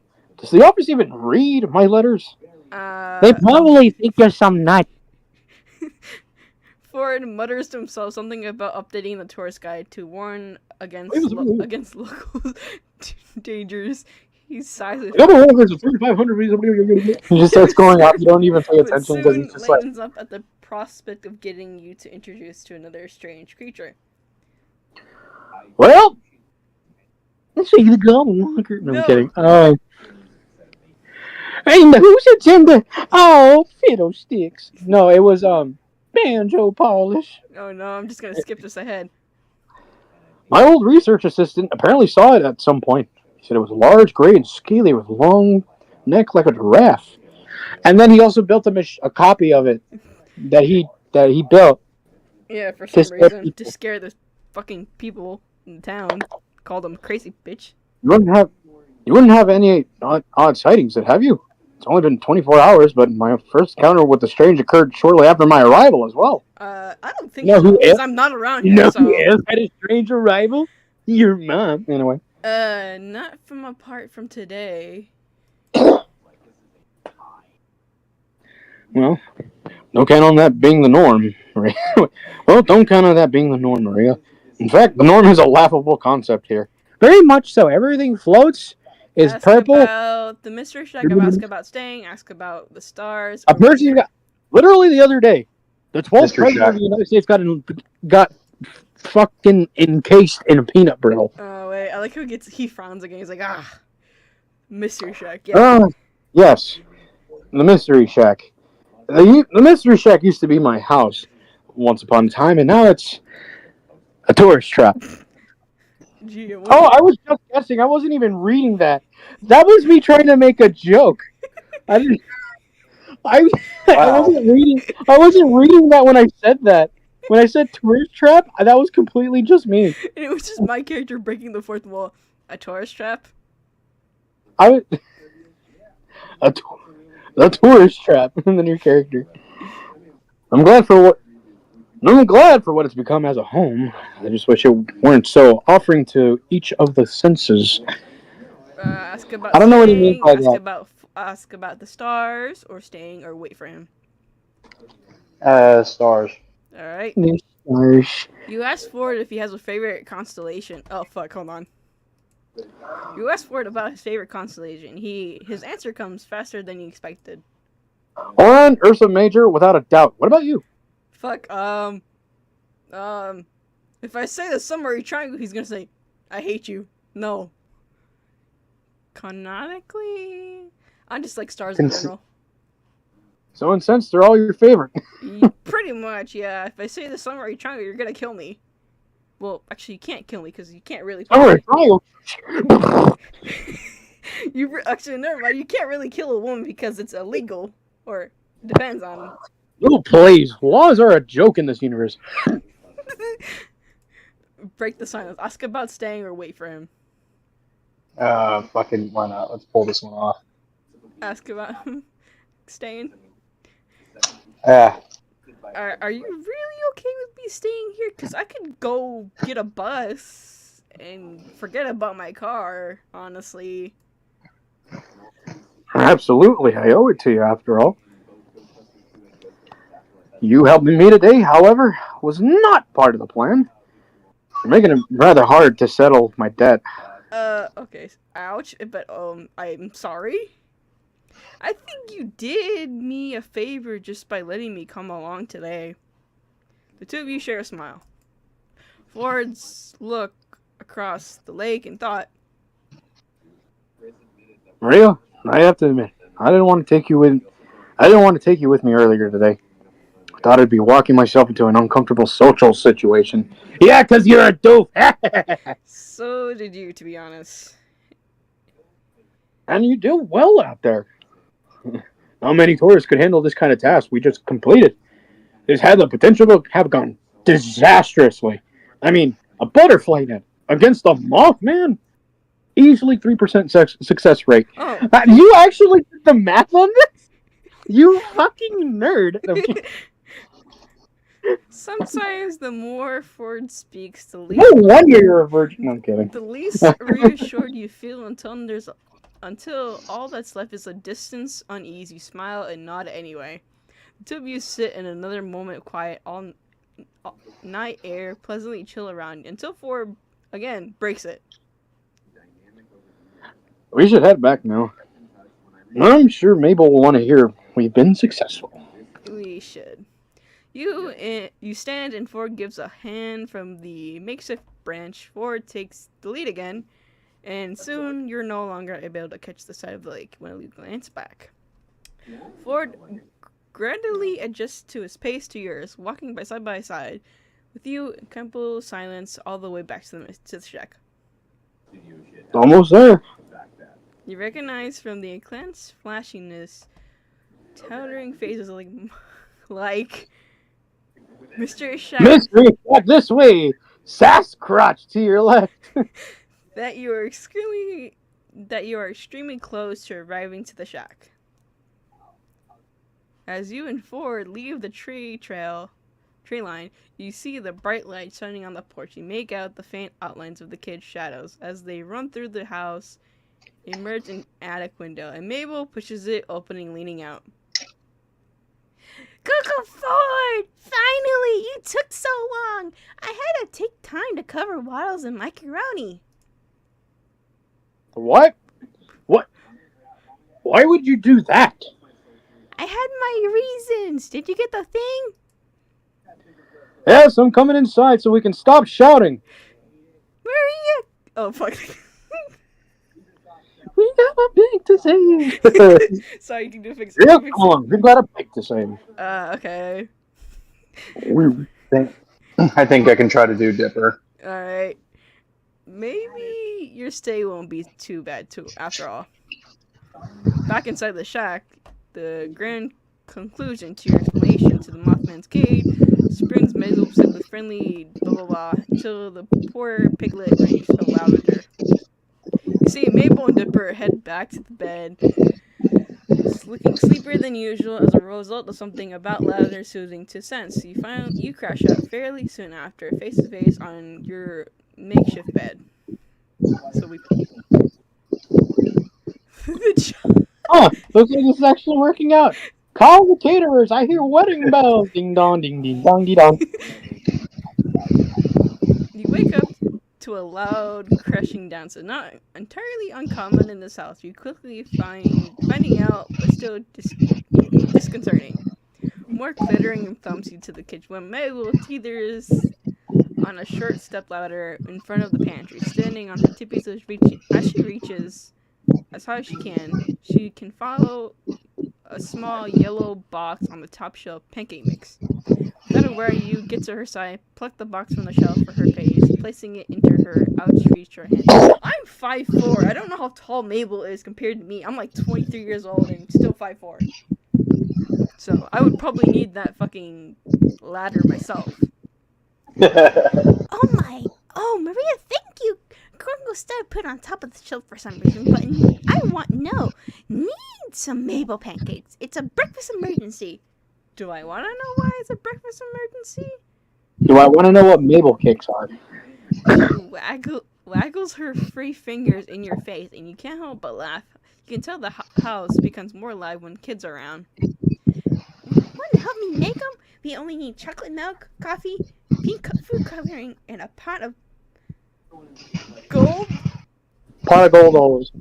So basically, goldfish to make this breakfast dream and a Gold I think is cereal. and a breakfast Oh my reality. god. Do you know the way? Anyway. Yes, I know the way. As that delicious that sounds, you're inclined to ask where the coffee comes from in the mix. You realize this house is Keep suspiciously quiet. Mabel, where is everyone? Oh, Grunkle Stan needed stuff for your car, and so he went to get merch tech stuff for that. I think Grunkle Ford somewhere. techie stuff. Oh, look who went. There's Dipper. Oh fuck. Mabel. Fucking no wait, no. Wait, fucking damn it. I'm trying. I'm trying here. Midnight, do you want to be Dipper? Yes, I'm trying. I'm trying to rev up the fucking voice. All right, here you The go. abominable Broman. Yeah. Fucking. You heard the abominable broman. Oh, fucking. Oh my god. I'm trying. He's like going through It's been a minute since puberty. I've watched. It's been a minute since I've watched Gravity Falls. I just started to rewatch because of Ford. Fucking. You know what? Fuck it. I'm gonna try. I know it's. I gotta pitch up my voice. All right, go for it. You heard the abominable broman was trying to steal soda from the campers, so he went to go help them out. Yep, that's where he went. Totally knew that. So they left. Oh fuck, that's me. Sorry. So they left you guys to make breakfast on your own. You don't know the family well enough yet to know this commonly place. So the idea of leaving two teenagers alone to fend themselves seems fun. If one of the teenagers wasn't Mabel anyway. You still don't know how. Since technically this takes place after everything, that means that Mabel and Dipper are 13. Oh yeah. You don't know her Mabel pancakes, but now you don't really want to know Dipper's attempts to hide the pancake mix from Mabel while she's grabbing the chocolate milk from the fridge. Apparently, he doesn't want to find out either. Mabel, while your Mabel cakes sound absolutely divine, why don't we think of something so you don't hurt her feelings? Dipper, can you cook? Let's go out for breakfast. Go out for Go up for breakfast. Is there anywhere we can go out to get breakfast? We should really save the Mabel pancakes till your great grunkles get back. I know they wouldn't want to miss them. But I want to perfect my recipe. I have to get better at cooking and baking and stuff so I could survive out there in the world. What if in high school I have to bake stuff and people are better than me? Mabel looks very agitated, tugging at her hair with both hands. If I can't make the perfect Mabel pancakes, I can never be on Bad Dreams Dining. I gotta impress Gerald Rambo. Oh, she's talking about Gordon Ramsay for sure. Their version of Gordon Ramsay. Gerald Rambone. Gerald Rambo, Maria. It's my destiny. Quick, think of something so you don't hurt their feelings. Dipper, can you? Yeah, just Dipper, can you cook? Maybe Dipper can help you make something different. We should save the Mabel pancakes for another day, a more special day. But Maria, Mabel, still standing on the stepladder, reaches up and squishes your cheeks together. Her eyes widening, staring into your soul. I can picture this. Every day is a special day with Mabel pancakes. You glance at Dipper, making a please help me face, and I'll buy you breakfast face, so you hope he understands. Yeah, Mabel. I don't know you. I know you want to cook more since you're becoming. Oh no, wait, Mabel. Oh, that's Mabel. It's Mabel. Me. Okay. Becoming an adult? Sure. Don't you think Grunkle Stan and Grand fucking I keep saying Uncle Ford. Thank you. Great Uncle Ford should be here to try them too, and not just me. Again. This happened before. Maple hops off the stepladder and pounds her brother's question, lips pursed. Eventually, she nods, blaming you both. You're right, Dipper. I can't deny them that experience. You give Dipper a thankful smile over Mabel's head as she puts the ingredients back in the refrigerator. He grins back at you, rubbing the back of his neck. You wonder if he got that from one of his grunkles. That's clever. Now that you think about it, great. Plus, Uncle to make Grunkle saves time on syllables. Please tell me I'm at least doing somewhat of a good job. Yeah, you are. We should go to Gritzy's. They have some of the best pancakes there with like 3 different kinds of syrup. If you ask Lazy Susan nicely. Bitch, give me some syrup.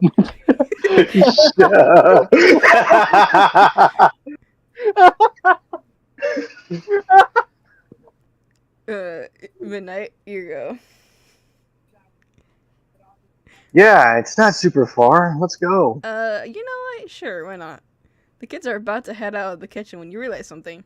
Wait, aren't you gonna, like, leave a note for your grunkles about where we're going? Pyro. Oh no! Wait, shit. Hold on. I'm multitasking here. Hang on. Yeah, I get it. I know how you feel. That was me earlier trying to do my room. I'm still trying to do my room. Meanwhile, my room's already right. like, organized. Oh right. Good call. Alright, let's leave them a note. Dipper scribbles out a note for Stan and Forrest. Uncle Stan, you staying? Take a shower. We're gonna get pancakes. Sticks it on the front door of the shack with one of Mabel's stickers. The kids lead the way to the town, explaining Virtue's landmarks and the wide and wonderful stories attached to them along the way. And this is where we saw those ghosty old people. Oh, that's where they are. In a convenience store? Strange, but not regardless. Maybe she just meant they were old so they look like ghosts. Though, after what you heard about Gravity Falls already, you could believe they were a ghost. Dipper points out at the diner in the distance, a long-shaped building, a top train car, and the 3 of you head inside. You soon realize the kids just know about everyone in this town. Several people, young, old, wave at them as the 3 of you find a table, and you get the feeling that you're almost famous in Gravity Falls. Though you're not entirely sure why. They're pretty cute, though. Mabel blows the paper wrapper out of her straw at Dipper's face, and he reluctantly by swatting her with a limited menu. An elderly woman in pastel pink waitress dress comes to the table and catches the name on her tag, Susan. Hi, Hi, kids and stranger. What can I get for you? Hiya, kids and stranger. I love Lazy Susan. You know what? You want to be Lazy Susan as well, go for Yes. Hiya, kids and stranger. What can I get for you? Pancakes and all 3 syrups for me, please, Lazy Susan. Yeah, same for me actually. The Lazy Susan turns to you in a notepad in hand. What will you get? You know what? Scrambled eggs and bacon sounds pretty good, actually. Thinking about Yeah, that. it sounds pretty fucking good. Coming right up, sweetie. Fuck. Lazy Susan winks with her good eye, of course, and heads back to the diner. So they couldn't fucking fix her eye whenever Stan fucked up her eye in the beginning of the season. Oh yeah, that's right. The way she lost her eye was that she got zapped in the eye by something. They were like, no refunds. Move on. The wait for your food to arrive feels longer here than most, mainly due to Maple and Dipper using this time to interrogate you, and at first, it's somewhat imitating you. You literally crash into their house and start hanging out with their great uncles, so they have a lot of questions. Once the interaction of the 2 13-year-olds fade out, you recognize their interview for what they care about their uncles. If you do start hanging out with them more, they more want to know as much as about you possible. Mabel's questions are somewhat nonsensical. So if Nonsensical. I don't know. So if you were stranded on a deserted island with no boat, no cheating, and what would you take with you? I fucking love Mabel. I love her to death. Mabel's questions are the equivalent energy of would you still love me if I was a worm, but with everything that she says. Well, Dippers are more careful and calculated. What were you doing here before you came here? School, work, both, neither. Did you know about Gravity Falls before you crashed into the shack? Okay, alright, listen here, you little sorry, my bad. What's that language in my restaurant? Lazy Susan, shut the fuck! Give me my clock. Okay, I had a I job. wonder I what, quit. you know what I I quit think? like after 4 months of working there. I don't have a car. I just found that car out of nowhere, and I don't have car insurance. I have health insurance. I don't know. I'm really attracted to your smart uncle. Your other What? uncle, not so much, but getting there. Everybody I in the graduated high school like in 2019, so I don't know what year this is for you guys. everybody in Greasy's is just watching it. You guys, we're just like, look at the conversation. You immediately know which grunkle each twin takes after, and Stan and Mabel, goofily partners in crime, versus the quiet brain cells Ford and Dipper. It's an intriguing contrast, especially now that you're thrown in the middle of a branch. But as the twins race, which syrup bottle dips into their mouths the fastest, Dipper's blueberry beats Mabel's classic syrup made by half a millisecond. You swear on it. You know these kids a lot more for their grand uncles. Just become cute counterparts. And okay, here we go. I wouldn't exactly say Mabel takes after Grunkle Stan, but I mean I could see what they would mean by that. I guess. All right. And here you go. Enjoy, kiddos. Let me know if you need anything else. Wink. Lazy Susan gives you the respectfully plates, and the kids go quiet, shoving their food like they never been fed before between mouths. You get a few questions more about yourself, your theories on Alien versus which member of the. But then,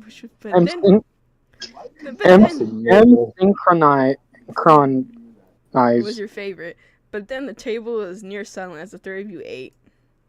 That is until Mabel speaks about through a mouthful of pancakes. So, Maria, if totally made up, not a real situation, you had to pick of who was your favorite, who would you pick? Grunkle Stan or Grunkle Ford? Oh, Dipper. He's like, oh, this seemed too fuck. cutesy questions. Dipper elbow his sister, not so settleable, and she elbows right back. Wide and eyes staring at him in a sibling-linked look. You can't decipher. Like say you're in like one of those weird movies Grunkle Stan watches on TV with those ladies in poofy dresses riding horses. Oh yeah, I forgot that couldn't find the TV remote, so he was forced to watch like dramas, and he ended up watching them. That one episode. The wedding. Awfully suspicious, but you let her continue taking another bite of your food. You're the main character of this movie, and you two guys who are both madly in love with you. This doesn't mess around with getting it right to the point, huh? But you can only marry one of them, so you could be the next in line for the throne. What would you do if Grunkle Stan and Grunkle Ford were your choices? Who would you go with? Midnight, you can go. Oh, no, wait, shit, yeah. Mabel, that's kind of weird, isn't it? Like, really weird and kind of gross. Dipper, you have no room to talk. You literally like Wendy. And still can't get over her, probably. Well, more or less. Fucking Dipper was crushing on her, and come to find out she's a little, it's obvious she's a little too old for him, but then again, they're really good friends. That's true. Plus, he already So there's that. Come on, Dipper. This is important information that's vital to my research. What research? None of your business yet, but I'm still gathering other research. Mabel leans towards Dipper's ear, whispering her bow, waggling her bow at you before she replies in not a whisper, but then quite the opposite. Research into how you're a huge nerd. And with that, Mabel clasps few spoons of melted butter from across her Dipper's cheek with a very satisfying splat. Dipper jerks in disgust, retaliating by smearing smearing strawberry syrup into Mabel's nose. A drop of stickiness plopping onto her sweater. Fight! Fight! Fight! Fight! Stan just hears the Stan just comes out of nowhere, puts a seat down in the middle of the restaurant, and starts eating popcorn. Fight! Fight! Fight! Lazy Susan, can I get a drink, okay? Thanks. Fight! Wait a minute. Fight! Actually, wow. Fucking I was listening to some voice clips from Dipper, and it turns out I'm not too far off from his voice. Ew, gross. Crazy. Piper, you're gross. You're gross. There's no vital between the twins. A lot of giggles and a few more Russia's food missiles. Eventually, syrup streaks Mabel's cheekbone and some of her hair. Dipper has the smell of a piece of pancake stuck to his face. You guys are dorks. Maybe you're right, but return. So it's adorable. If you say so, Mabel. Wait, quick question. Wait, quick! Take a picture of us, Maria. Well, wait, quick! Maria, take a picture of us while Dipper's got pancake on his face. I have what? He swipes quickly at his face. After several passes, it gets off. Aw, we shouldn't get more candid pics of us. Mabel, sweetheart, you have syrup everywhere. Really? Ugh, then it would have been a perfect photo. Here, let me get it. Your hands are sticky enough. You get back with the napkin in hand, trying to swipe some of the syrup off of Mabel's cheek. The excess syrup swipes off easily, but a good portion of it doesn't budge. I mean, yeah, maybe syrup as makeup is the next look. Next new look. Oh no. That's one word for it, kid. They follow us. We wondered where you went once we came back to suspiciously quiet house. If it weren't for Dipper's note, we would have been worried. Oh. Yeah. I'm like staring at Ford's chest because he looks so ripped. I'm like, yeah. My eyes are up here. Oh, huh? Sorry. Jingle, jingle. Jingle, jingle. Pyro, you know the meme of Markiplier where he rings a bell to get people's attention? Yeah. And it got popular. But you gotta send it to him. You gotta send it to him since I sent it to you already. Yeah, so when we were playing this, the first I don't remember where. Well, yeah, when we were playing this the first time, I don't know what part it was, but I was doing a line as Ford, and then I was like, "Now pay attention, but jingle, jingle." It was so fucking hilarious. All right, now this is Stan. Oh, you know what? Let me try. Sixer would have been. Yeah, no, never mind. I can't do 4. It's too Sixer would have been worried. I try to tell him you kids pull this kind of stuff all the time. He's heading out unannounced, putting stress on your poor old grunkle's heart. He puts a hand over his heart dramatically. All those missing hours of unpaid child labor. Grunkle Stan, you're a fucking treasure. I like how different. You're an actual treasure. That note wasn't me. Well, I wrote it, but Maria's the one who we should write. We should so that was where we went. Don't steal my line. I was just reading it for fun. Okay. Go for it. Actually, that note wasn't me. Well, I wrote it, but Maria's the one who said we should so that you'd know where we went. Yeah. It's okay. English is not my strong suit either. We both don't have the amount of brain cells to do it. Both Ford and Stan turned to you, looked at you surprised. Well, what kind of dumbass leaves their niece and nephew unattended? Oh, right off the fucking hot seat. Young adult unsupervised teenagers that just hit puberty at the age of 13, unsupervised, in a place without telling the adults, hey, we're gonna go eat food without telling you, but we should tell you either way with an adult we don't know yet. So let's do that. But if anything, at least these kids are more capable than what we all give them fucking credit for. Really? Figure these two knuckleheads dragged you here. Why not make breakfast at home?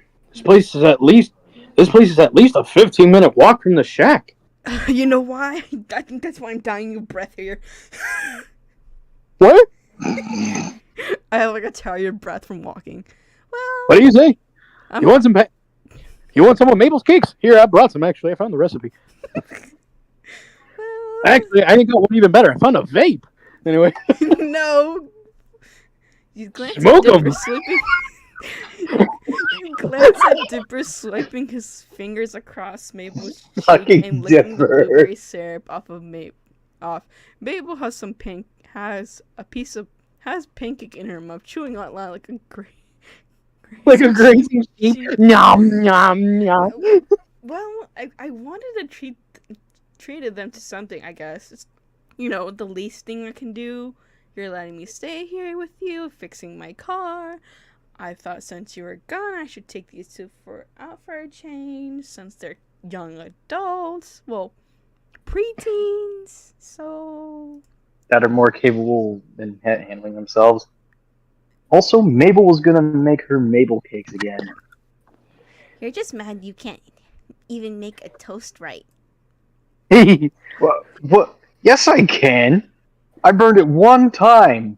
One It's time. that burn. I understand how you feel, Dipper. Everybody kept giving me shit forever because I burnt the beans once. It's Yeah, you that, burnt the it's that frijoles. one setting of the toaster that has that dial that makes it burnt like chalk. And I can relate to Dipper. That has happened to me before. What's the purpose of having such a high setting for a toaster? Knowing that your food is gonna be fucking Dipper- charcoal. Dipper man. holds his syrup-tipped finger into the air and intelligent. Indignant. Indignant. I don't know that word. I don't even know how to say that word, or I've seen that word before. Whoa, Mabel wanted you guys to hear her maple pancakes too, and since there wasn't much food, I figured I'll take them out.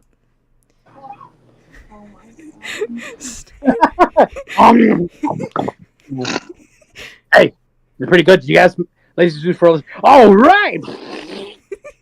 As soon as he realized, blah blah blah.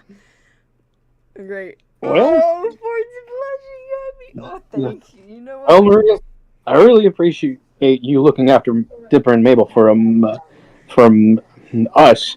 It was very kind of you to bring them here. Oh, it wasn't really a big deal. Please marry me. I mean, it wasn't. Hey, what? I heard you. It wasn't really a big deal. Like, I'm waving my hand, like, up and down. Like, it wasn't really a big deal, really. I'm just really happy to help. Oh, well, is there something going on with your wrist? I have some ointment for that. I'm, like, getting nervous. My right after the person, too. my favorite thing is just to make Ford ridiculously oblivious, because he's never been with a woman. He's been in the dimensional for several years. I'd like to assume that this man has no game whatsoever. Bro, I haven't gotten game. Bro, the first time someone asked me out, I knew them since elementary to middle school, and they asked me to be their girlfriend right off the bat. I was like probably 13 to 14 years old.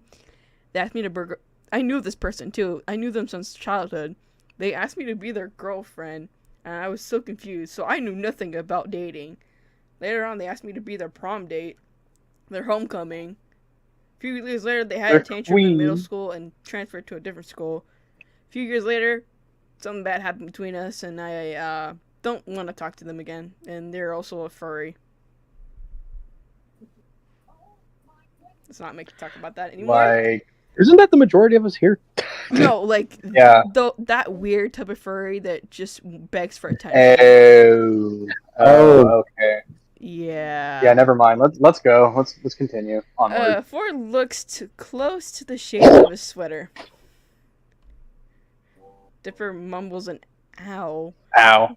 And you catch Mabel elbowing his side, wagging her elbow at him. You're not sure why. Well, kids, if you're paying, scoot over, Dipper. I want breakfast too. I have like $20 in my wallet, but I also have like a In my debit card. fucking wallet. My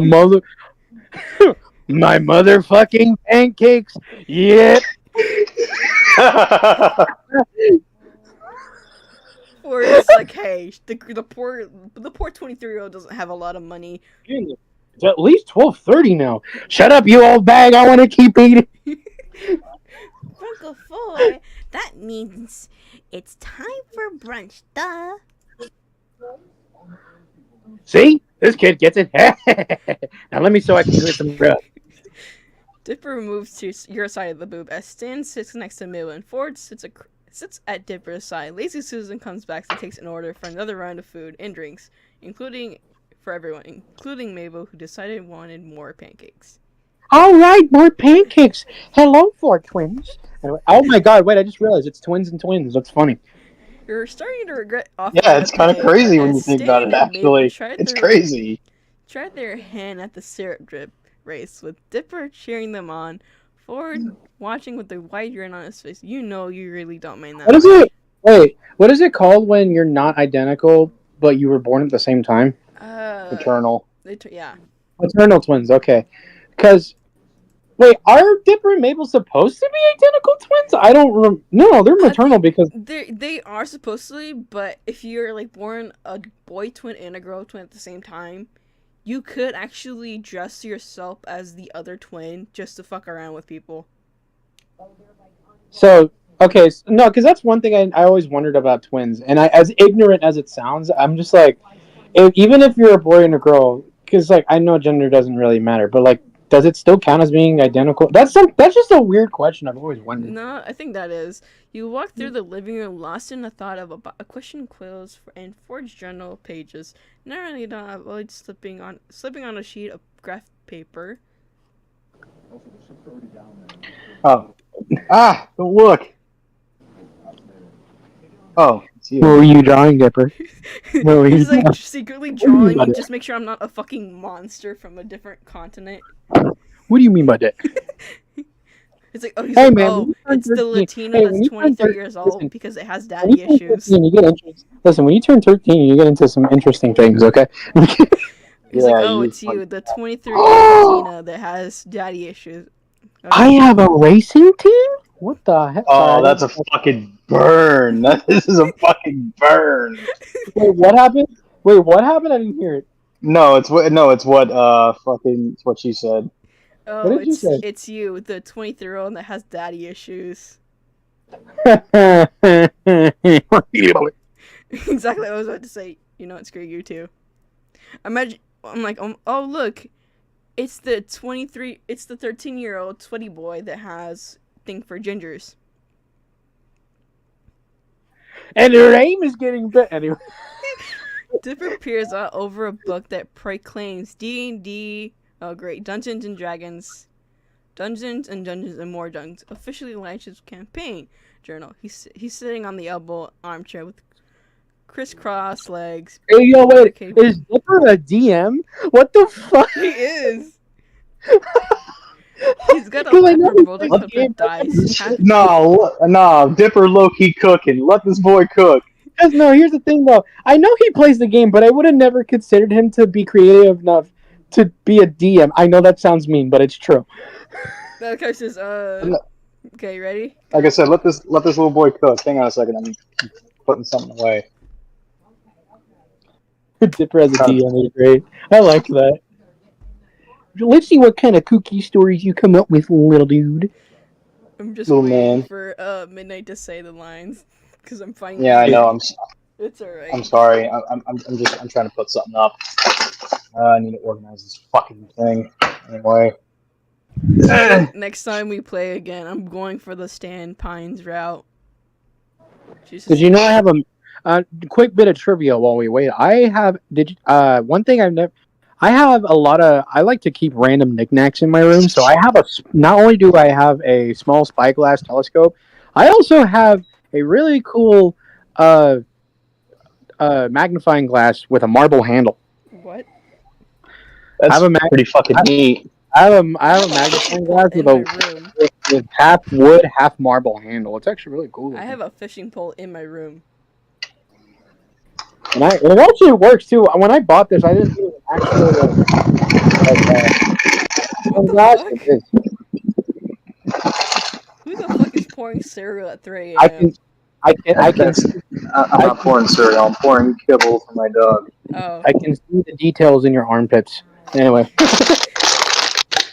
It's just while you guys were having that conversation, I didn't want to interrupt you. as me being Dipper. I heard Anyway, fuck it. I heard noises, so I was like, "Is that fucking cereal at 3 a.m.? Who the fuck? You know what? I would be relatable to." Look at the tip of my. Anyways, fuck it, we move. Wait. Hi. Do you need something? I know it's kind of messy. I should probably clean that up. Dipper looks. You're playing Dungeons and Dungeons and more dungeons. to extract himself from his self-concert fantasy lore prison. Here, I can do it. You look busy. You're about to halfway through the cleaning the floor, but you actually start to look at what's on the floor. Various sheets you're holding. A fantasy map, some floor plans, and countless scribbles, notes, and calculations and margins. What are these for? Planning something? Dipper is reimagined in his planning. He startles a little when you ask. All right. No big deal. It's just, it's just for this great pen and paper role playing game we call Dungeons and Dungeons and More Dungeons. DD and MD for short. It's all about fantasy world and statistics and swords and kind of difficult to explain, but it's super fun. Oh yeah. I'm playing with Grunkle Ford today, so I'm just putting down the final touches on my dungeon. It's gonna be so stumped. Stumped, you say? He just comes out in the back. Hold on, I gotta play dramatic music as he enters. Wait, go back. Wait. 3, 2, 1, go. Stumped, you say? Ford comes into the room at the precisest moment, drying his hands on his trench coat. Sorry, I was Perfect timing, Dipper. I just managed to get the paint off my hands. Just waiting for midnight. Paint from what? Oh, one of the gnomes came by and decided he'd graffiti the side of the house. Something about his rapper persona. rapper person. Oh, is that Robbie? Probably. Yeesh. Yes, I don't think Jay Gnome. Oh, it's Jake. It's J. Cole. Oh God, yeah, I don't think Jay Gnomesy is going anywhere in the music business. In any event, I see you've been hard at work. Are you ready for our game? Yes. Oh, Maria, I can take those now. Thanks for the help. Ford looks like he just noticed you standing there for the first time since he entered the room. Oh, Maria entered the chat. Nice.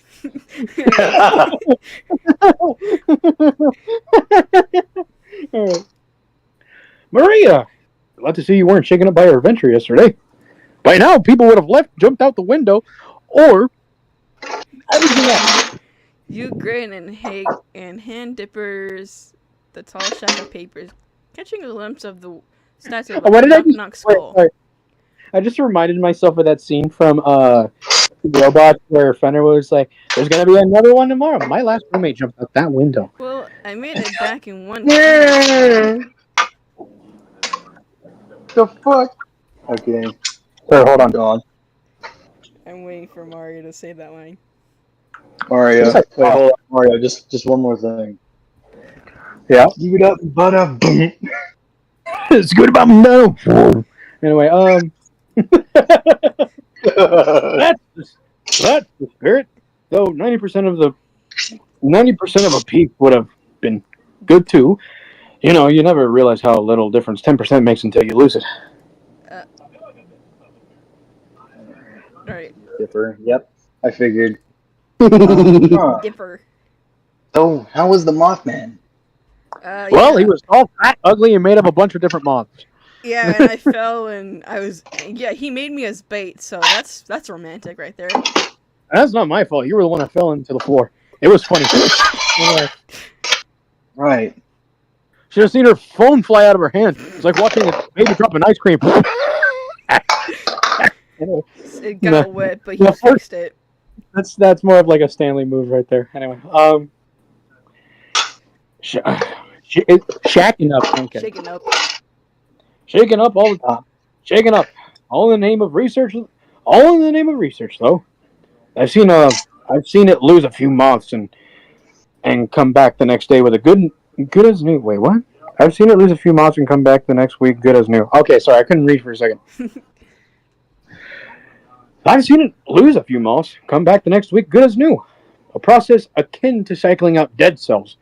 I would say we just expedition that process. No moral issues there. Expedited.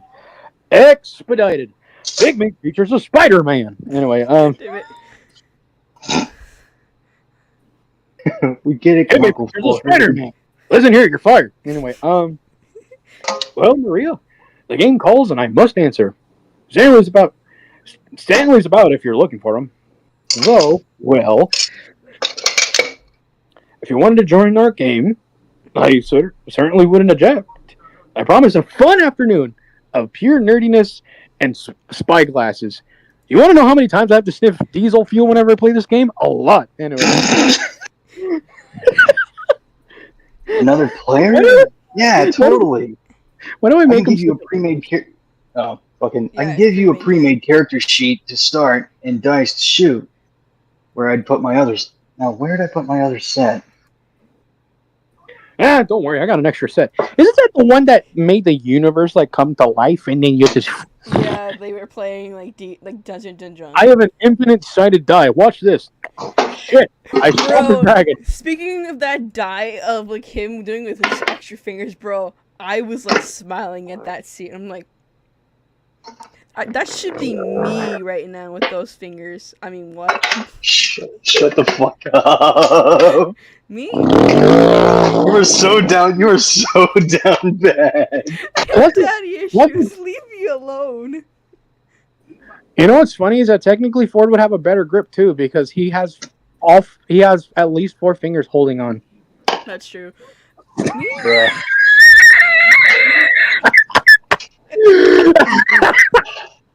Did I say something wrong? No, it was just what I said when you really. Nah, if you think about what I said, like too in depth, there was a lot there. Me? I don't even know how to play Dungeons and More Dungeons. Oh fuck. Oh man, there's so many rules. Where to start? I mean, it's really easy to pick up. It's even like kind of popular now. I could tell. You're not sure about committing the whole afternoon to this game with Ford, and though Dipper does seem pretty excited about it, but Stan's around too, and you wanted to go check on your car. 3 hours is not the whole afternoon. Calm down. Maybe to some people though, and if you're that person, get checked. Anyway. I don't know. Well, if anything, 4 o'clock is late afternoon, and coming to 5, it's early evening. I don't know. I don't know what I'm talking about. Anyway. Well, think about it, Maria. Dipper, my boy. Wait. I think I just read that wrong. Give me a second. Yeah, you read that as foghorn, dipshit. Okay. My brain couldn't figure out the context. Okay, there we go. Well, think about it, Maria. Dipper, my boy. Why don't you and I get things set up in the meantime? Ford and Dipper launch into fantasy lore, talking as prop on a corkboard against the yellow armchair, pin up adventures maps and floors with important landmarks upon their pouches of dice onto the carpet. You know what? Let's ask. I'm gonna join their game. Great.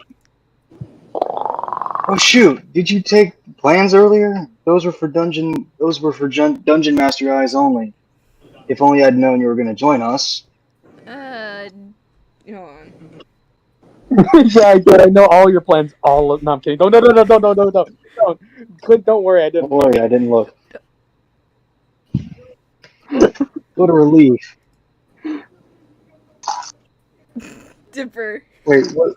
Oh yeah, I know. I'm sorry. I was pouring water. No, I'm saying it like I'm like worried about like Dipper. What the fuck? No, she's. What a relief. No, wait. What if you're lying to get an edge in the game? Is this legal? Uncle Ford? What? Yeah. I didn't hear. I was just categorizing these DDM&D books. How many volumes do you have these days? I have about 11. Dipper, Ele- Dipper and I have Ford over put the 20. final pieces I have to their over face. 20 fucking books, Uncle Ford. During turns in a mix of prop cords, boards, books, and What? magazines, slap paper. I have every I have every Folds a fucking game issue, gear Uncle in the Ford. center. Brilliant. We're all ready. Don't look so nervous, Maria. You have me here to walk you through it. Because you have the brain the size of an atomic bomb. Why? Ford sits down next to the game board. He pats the piece of carpet next to him, inviting you to sit, and you do. You're doing this on the floor. My legs would get numb, dude. Then again, I guess the table isn't big enough for a proper D&D game since it's a circle as well. You know, I would probably be like sitting on my knees like the fucking Japanese culture. Just sitting on like a fucking piece of pillow. You want to know something I learned when you sit? You know what I learned? If you sit like that, it's called sitting on your haunches. Oh, really? Didn't know that. I didn't know that. I didn't know the haunches. Apparently, the haunches is when you're like sitting on the back half of your calf. I could be wrong. I don't know. I just remember looking this up and it's like, hey, you're sitting on your. I looked up the word haunches and I was like, oh, cool, because it came up one day. Isn't that just another word for your thighs? Midnight, you're good. I think so. It's like the back of your thighs. Anyway. Okay. Oh yeah. Alright. Oh yeah. This is the Dungeon Master's screen. It's just there to protect my secrets. Like your secrets are about Wendy? Nah, just kidding. Got any secrets? You got any secrets about Wendy, my boy? Anyway. It hides essential die rolls and plot points from prying players' eyes. You know, I could just look around like illegal. Uncle Ford's tried to look ahead once or twice and spoil the narrative twist. And spoiled a narrative twist, and you were the only player. Dipper, you just gave it away. You just gave it away, dumbass. Anyway. Dipper, god damn it, you gave it away. Shit, now I don't want to play anymore. Okay. Sorry. My fucking nose itches. I'm just making sure my dungeon mastering apprentice stays on his toes. You can never be too vigilant. Dipper gathers up his dice in a pile next to the DM screen, ready to roll when needed. By the way, to get a better look at the text, I shit you not, I'm reading on my phone with a magnifying glass. Cause why not? Yes, extra vision. Extra vision. I can see the dirt. I can see the details in my phone, by the way, and boy, howdy, does it need a clean. Anyway, Now I mentioned an extra dice set, didn't I? Dice are important, though by no means essential. Components of gameplay. No adventurer should leave the house without a set. I keep mine in my souvenir velvet dice bag from a local game store. Yes. Good save. Ford Good save retrieves a there. dark drawing string from his coat. he's playing with infinite-sided die. Is that even fair? And emphases it onto the floor, where a dice of all shapes and sizes come out tumbling out. And now for yours. Ford pulls another matching drawstring from the bag. Depends on his coat. They were having a buy one get one discount. Go ahead, take a look. These will be yours for the session. You pour You these choose dice. the You pour the dice onto the carpet as well. Magic metallic gold with numbers of strandwick and back. Fancy. While I didn't have enough left to make them from. Wait, sorry. What? Sorry. It's all Just like gold. wait. No, I'm sorry. No, it's just Ford saying that shut my brain down because I'm like, why would you want to make one out of solid gold? Because fucking it's the ultimate flex as a fucking. Plus, the he's ultimate also yeah, a you have man. He's like his You have a friend. gold. He's a man. He just likes gold.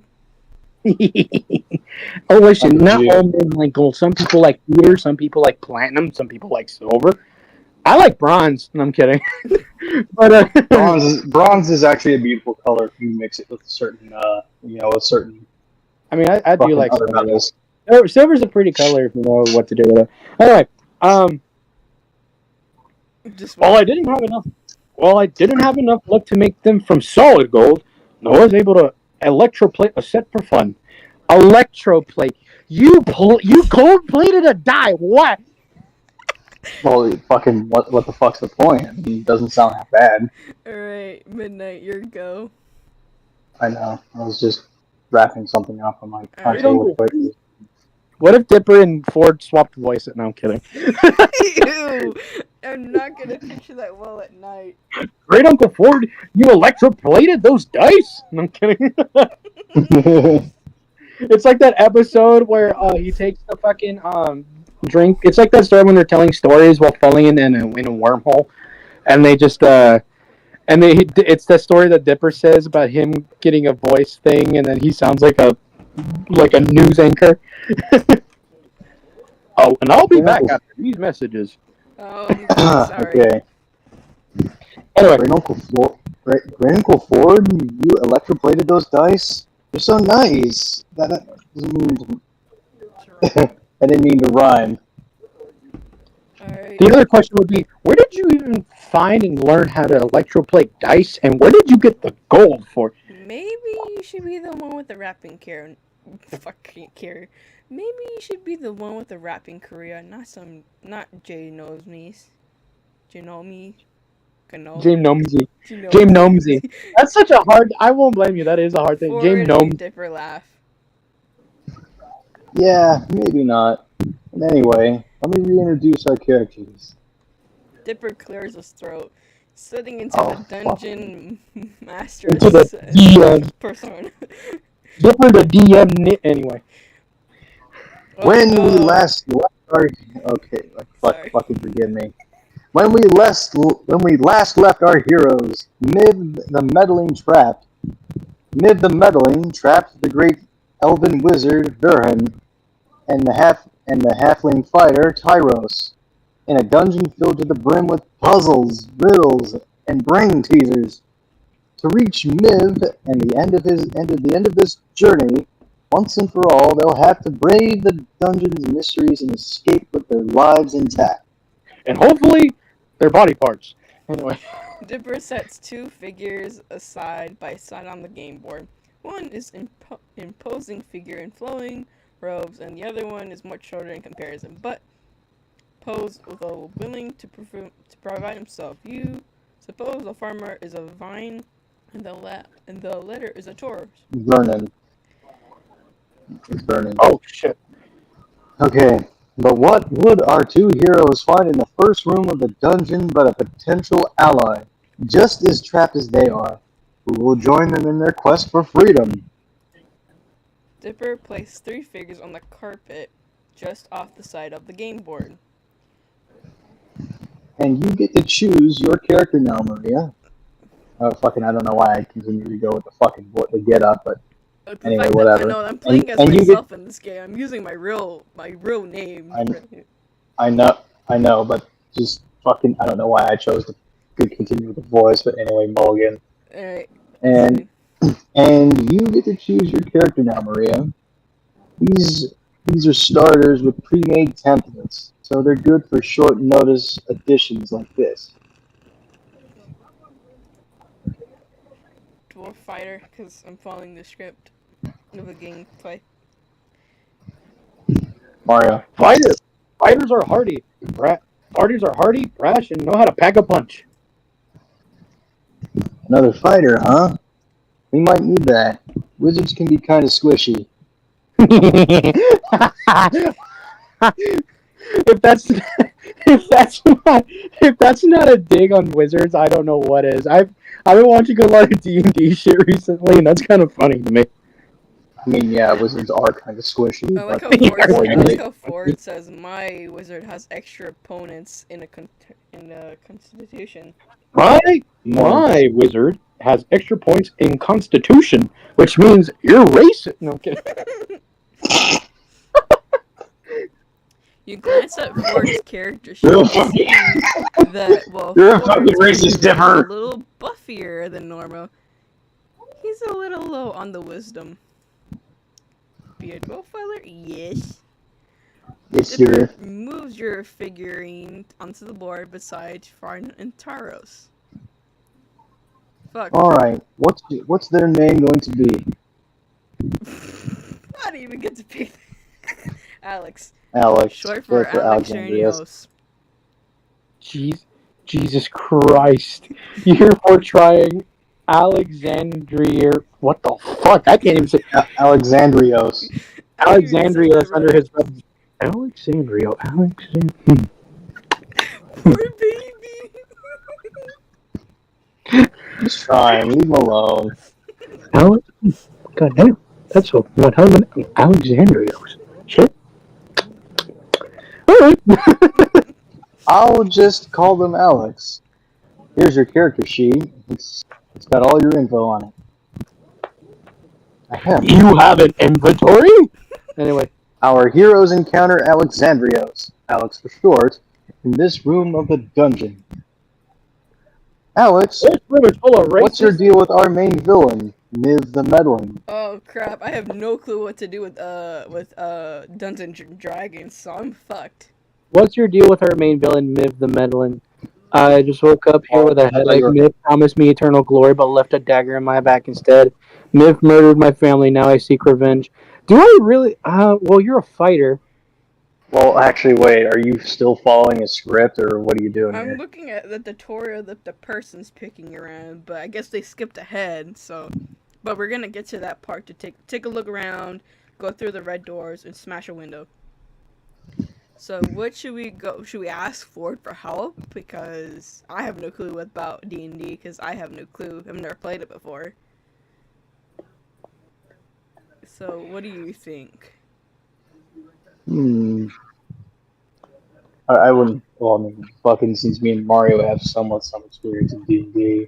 Mario, what do I do? What do I pick? Miv promised me eternal glory, but left a dagger in my back. All right, let's go with that. For trusting the D&D expert.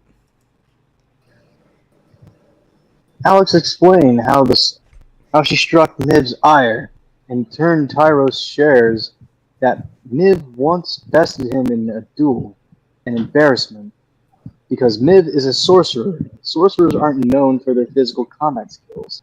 In Tyros' defense, he was still young at the time. But none of this matters because to finally face down Miv, they must escape. Huh. Oh, look, we're at the part where we needed to be. Behind you is a plain door. On the wall of the room is a set of red doors. And to the left and to the right are old stained glass windows with really familiar motifs on them. Oh, we are literally seeing what he's talking about. What the fuck? Yeah, fucking wait a minute. All of this does look familiar. This is all from certain Gravity Falls episode. Oh wait, shoot. Okay. This is the church house. Anyway. Yeah. And by that, of course, we mean rolling a die to see if we can notice anything. The outcome of nearly every substantial choice we make is tied to a roll of dice. And it's funny, dude. That's actually a really cool. I always thought it was just like you roll a dice. No, it's only for like very specific and special moments. I'm like, that's so cool. Take a look around. Take a look around. Ford That's shows perception. you what roll for the investigation check. Dipper. Oh, investigation. Yeah, and Dipper flips through his notebook, reads what to tell you what you see. Huh. Nice roll. Tacked to one of the walls in the room, a note that reads, "Proceed with caution, homies." I bet you that was inspired by Seuss. Yeah, possibly. Careful. Anyway. What's the state of the door behind us? See for yourself. I'm still the DM, and I can't respond unless you check the door. Ford casts a dictate magic, and after confirming with Dipper that there is no magic behind the door, pushes it open. The three of you leaving through the door. Nice. I tap out of the window. At the last of you step through the doorway, it melts, seeping into the wall as if it were never there. Oh crap, I'm sorry, I'm drinking soda at 3 a.m., so I'm burping a lot. It's 3 a.m. where you are? What time is it for me? I'm getting my water. Guess I'm drinking apple juice. Guess we're not going back that way. The chandelier overhead ignites, casting the room in a warm orange glow and revealing an impressive door on the far wall. In the front is a large cloth-covered lump. Hold on 1 second. I'm reading it off. Okay, yeah. Head straight for the door. There's only one way to go, and that's straight ahead. But who says I'm not straight? But who says I'm not gay at the same time? Haha. Get it. What? Shenanigans. 4-4 doesn't know what the joke means. Like, what do you mean by that? What do you mean by that? What do you mean by that? I would explain it to you for, but you'd probably still be confused by it. So. Wait, what are you gonna do about that lump in front of it? It's blocking the door. Set him on fire. Whoa, what? Do you even have a tinderbox? Check your items and you do. Arson. Yeah, dude, what I do. Okay, for amusement and amazing. Oh, damn. He's like, I'm already falling for you already. And you're a Latina. Dipper, is this the standard damp stone dungeon room? Then according to a few quick calculations... Oh, crap, sorry. Ford writes down some complex-looking formula with a bunch of constants and interpolates in it. Then you roll the d10 and d6, summoning the outcome. Any prime number will give you fire. Oh, shit. And that's a 7. Fire glower. Oh my gosh. Okay, so you light the lump on fire. It burns for a few seconds until the lump shifts and rises with a cry of pain. You suddenly realize that it was just a sleeping goblin all along. A bright light surrounds the goblin and it disappears, whisked away by a teleportation spell. With the goblin gone, all that remains is the door. I cast Detect Magic the door. The door is steeped in a magical energy, and you suspect it's what's keeping the door closed. You follow the energy back to its source, a brass knocker in the shape of a lion's head, which begins speaking. To unlock what lies... I was gonna do it. To unlock what behinds me, tell me what is it you desire? Which one of us is it talking to? He's so old. The lion head looks past Vernon and Tyros and towards Alex, its eyes glowing ruby red. What is it you desire? Him points at fucking Ford. What? That's not part of the question. Power, friendship, wisdom, or nothing. I desire... Mario, which one do I choose? Well, let's see. It's always nice to have more people in a party, but also... Well, you are a fighter. But then again, fucking there is great strength where friendship lies. Yeah, let's go with friendship. Alright. Friendship it is.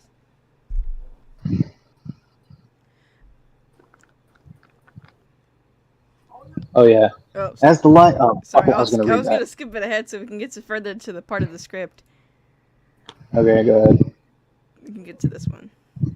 The door swings open, and Vernon, Tyros, and Alex step forward into the next room. As soon as you enter this next room, a wall melds over the doorway, I'm gonna sealing skip you this in. one. Yeah, sure, go ahead.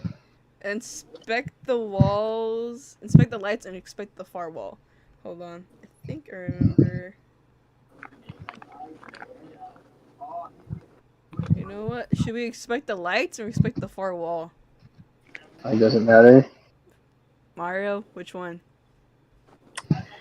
Do do do do do do do Do do we do. pick the wall or the lights? Since you are the D&D nerd yourself, I am not so much. Maybe let's check the lights first, because that is true. Sometimes it could just be the lighting. There are 27 lights, but I'm gonna just say this is all right. Looks like we need a password for this one, Maria.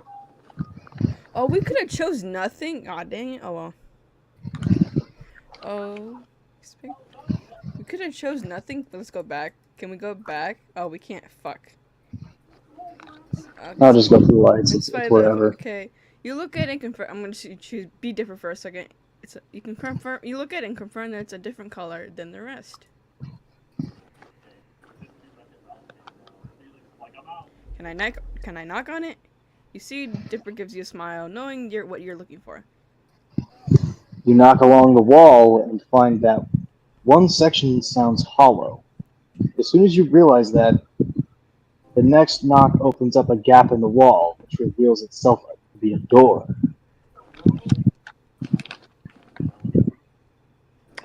Damn.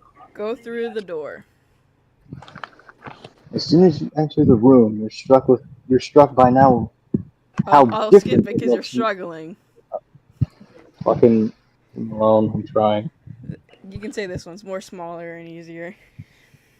The mouse sees the party and beckons you to come into the room. Oh fuck. You knock. Go ahead. Hold on.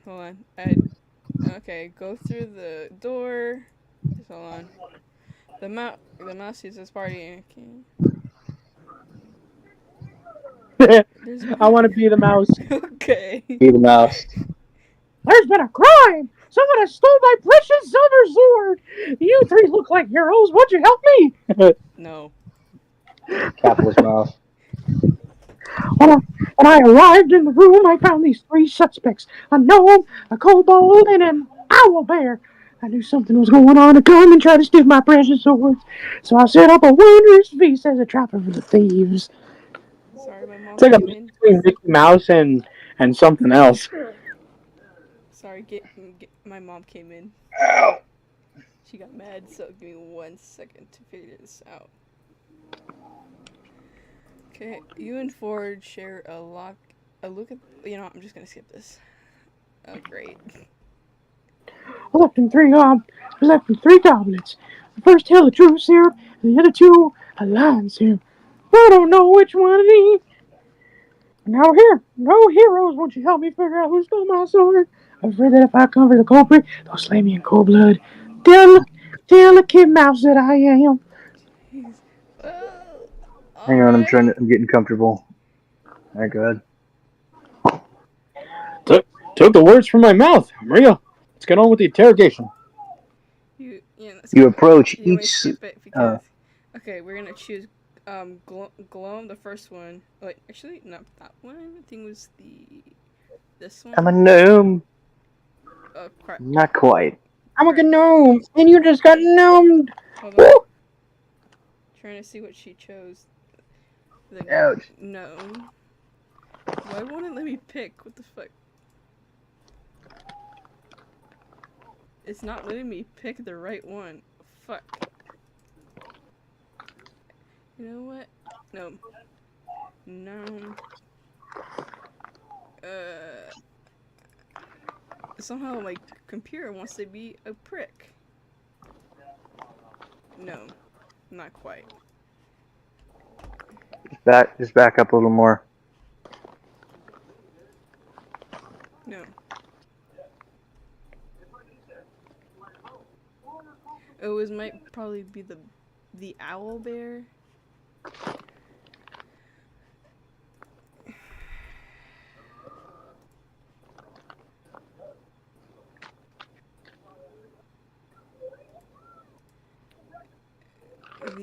You know what? I don't know why it's not letting me choose the other options. You know what? This thing. Crap. You know what? Let's just ring it. What?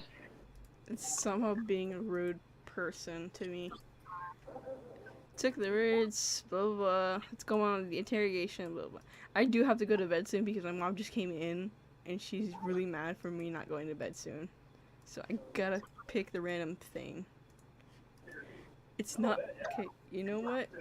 I think now it's working. There you go. Okay, now we chose. Nice. Yeah. No, stop! Now, go up that sword, you thieves! I just realized Dipper's probably doing the mouse. It's a possibility, but anyway, I was gonna make it British, but my voice ain't having it. I'm not doing Dipper then blah blah blah. Oh lord, sir. Oh lord! Yeah.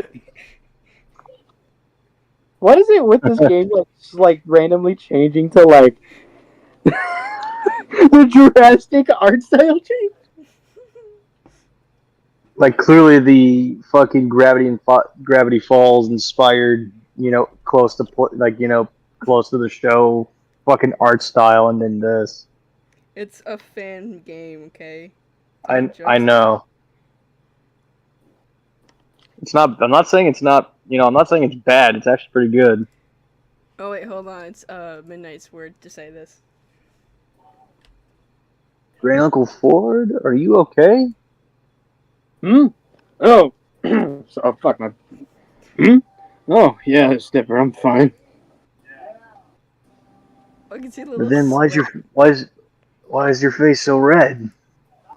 You take a second look, then find that Ford is indeed looking a little red.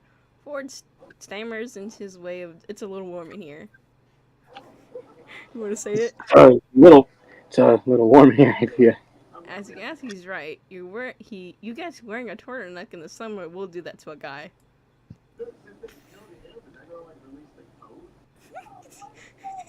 But Dipper, he's on to your ass. And I bet you he's gonna bring it up in the campaign because he said he wrote something down. He goes down. Great Uncle Ford is being sus.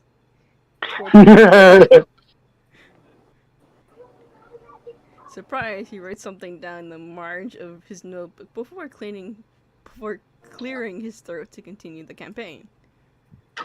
Nah, I'm not skipping. Through the door. I okay. I ring the bell. Oh geez, more right. You want me to go through it, or you want to skip that? Skip that, because it's going to be way too long. Blah, blah, blah, this and this. I'm guessing we don't go to the beast chambers. Can I check the river speed? Okay, so, when do you stop the boat? 1.5 out of the hourglass. Nicely done. You command the boat to take. Sorry, I'm just skipping the good parts, so we can get to the good parts of doing the part that's... Okay. At the end of the I'm going to say this is Dipper for now. At the end of the hallway, the part approaches of a set of two giant oak doors. Okay, now you can say it's Dipper. Maria, roll to see how aware you are of your surroundings. You roll, and are unsuccessful.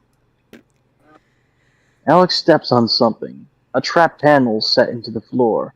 You watch in astonishment as a ghostly skull floats out of it, rising about eye level. You don't expect it to speak. Oh, but you do.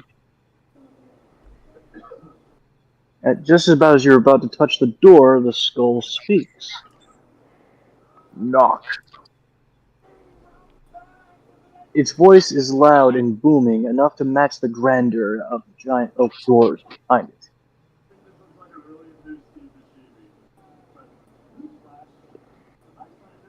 Knock.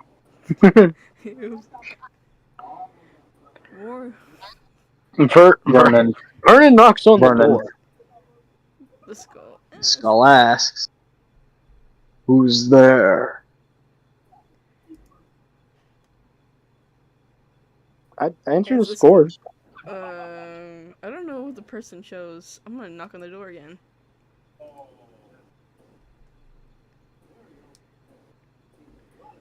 Into the center. Oh, well, Sorry, I Okay. had to skip it because I don't want to get in trouble right now. Okay. Mario. Mario. Mario the Silver Sword. Right, this should break all the mirrors. Good memory. It only took you 2 seconds to finish this puzzle. I'll design a little better next time. Alex, and you know, Alex, go ahead. Alex wields the sword and slices at the mirrors, cutting them easily to pieces. You can clear a path through the mirrors until the mirrors give way into a small pool of water in the floor.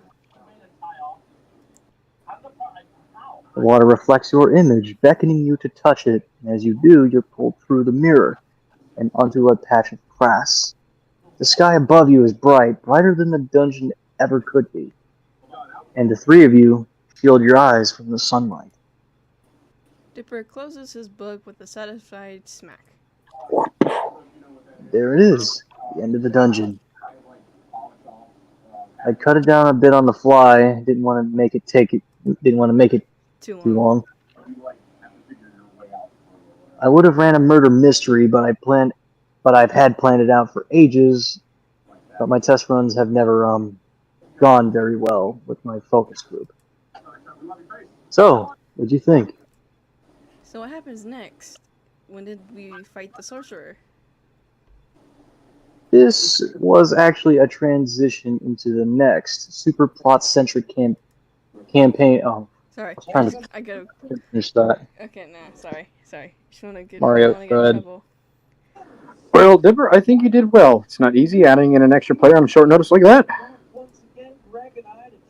I always write it just in case. Not completely, but just a few notes. Ford and Dipper launch into a conversation about dungeon mysteries as they clear up the DD and AMD, setting up returning the game components to the original glossy fantasy box. They're too fast and patient for you to figure out how to help, so you just pick up the dice Fort lent to you and return them to their original bag. Dipper leads to put Oh, the fuck it, finally. AMD box back upstairs, and then it's just you and Ford. Mario, you did well for a first timer. I'd take you into a dungeon with me. Huh? Wait, what? What do you mean by that? Yeah. You know, adventuring, fighting monsters, going into a dungeon. You've already proved yourself like twice. Oh, like he says, I mean. I mean, Ford gives you an embarrassing smile, but you're already smiling at him yourself. I know what you meant, Ford. Thanks. Call from the kitchen. From what sounds like stands. hey! Well, I'd talk more, but I'd see what he needs. Hey, doofus! Ford moves past as you're heading towards the kitchen. You suddenly feel the need to hold this moment like you need to say something. Ford? Yes? Now that he's looking at you, you don't remember what you're exactly going to say. All you say is, "Here's your set of dice back. Thanks for letting me use it." Ford chuckles. Nice. Ford chuckles, shaking his head. No, you keep it, in case you decide to join us again next time. Oh. See you at dinner, Marilla. Then The lovely stuff. Mabel, Can you give me dating? Because you're good at this. Drunkle Stan? Wait, we got Stan and Ford in here? What is going on? Yep. What's going on, kids? Why is Drunkle Stan here? Why is Waddles looking so dapper? He does look pretty raspy. I doesn't apologize. I saw people online and I said, screw it, I'll join. he? Wait, Heck, Tanoki. Alright, I love emergency, blah blah blah. Knowing this, maybe blah blah blah. What else? Shit, my phone is about to die. I also got a dip because my mom's gonna kill me. I'll just save it for I don't know if you're gonna be busy, so I'm just gonna rewrite it for like today, but... fucking again. So I also got a dip. Dang, I joined as soon as everybody leaves. I'm vibing. I don't know what you mean. I mean, we could just we could probably fuck around a bit more before I can go and get in trouble. I just want, you know what? I'm thinking of we should like make a POV of me and Ford story, and we just read it out loud for fun on Discord. What do you guys think? I was supposed to be cleaning my room. I wouldn't mind. I'm down for whatever, I guess. What do you think, What Mara? scares Do you me want is to do that? Do you want to do I that? mean, I don't really care. I can do whatever. Yeah, I would probably need help with the idea because I suck at writing stories. Do you think I would be a good source of help? I'm not. All right, I'm gonna have to. Don't be head out, modest. though. I suck at stories, so wrong. Pickup truck. Camaro!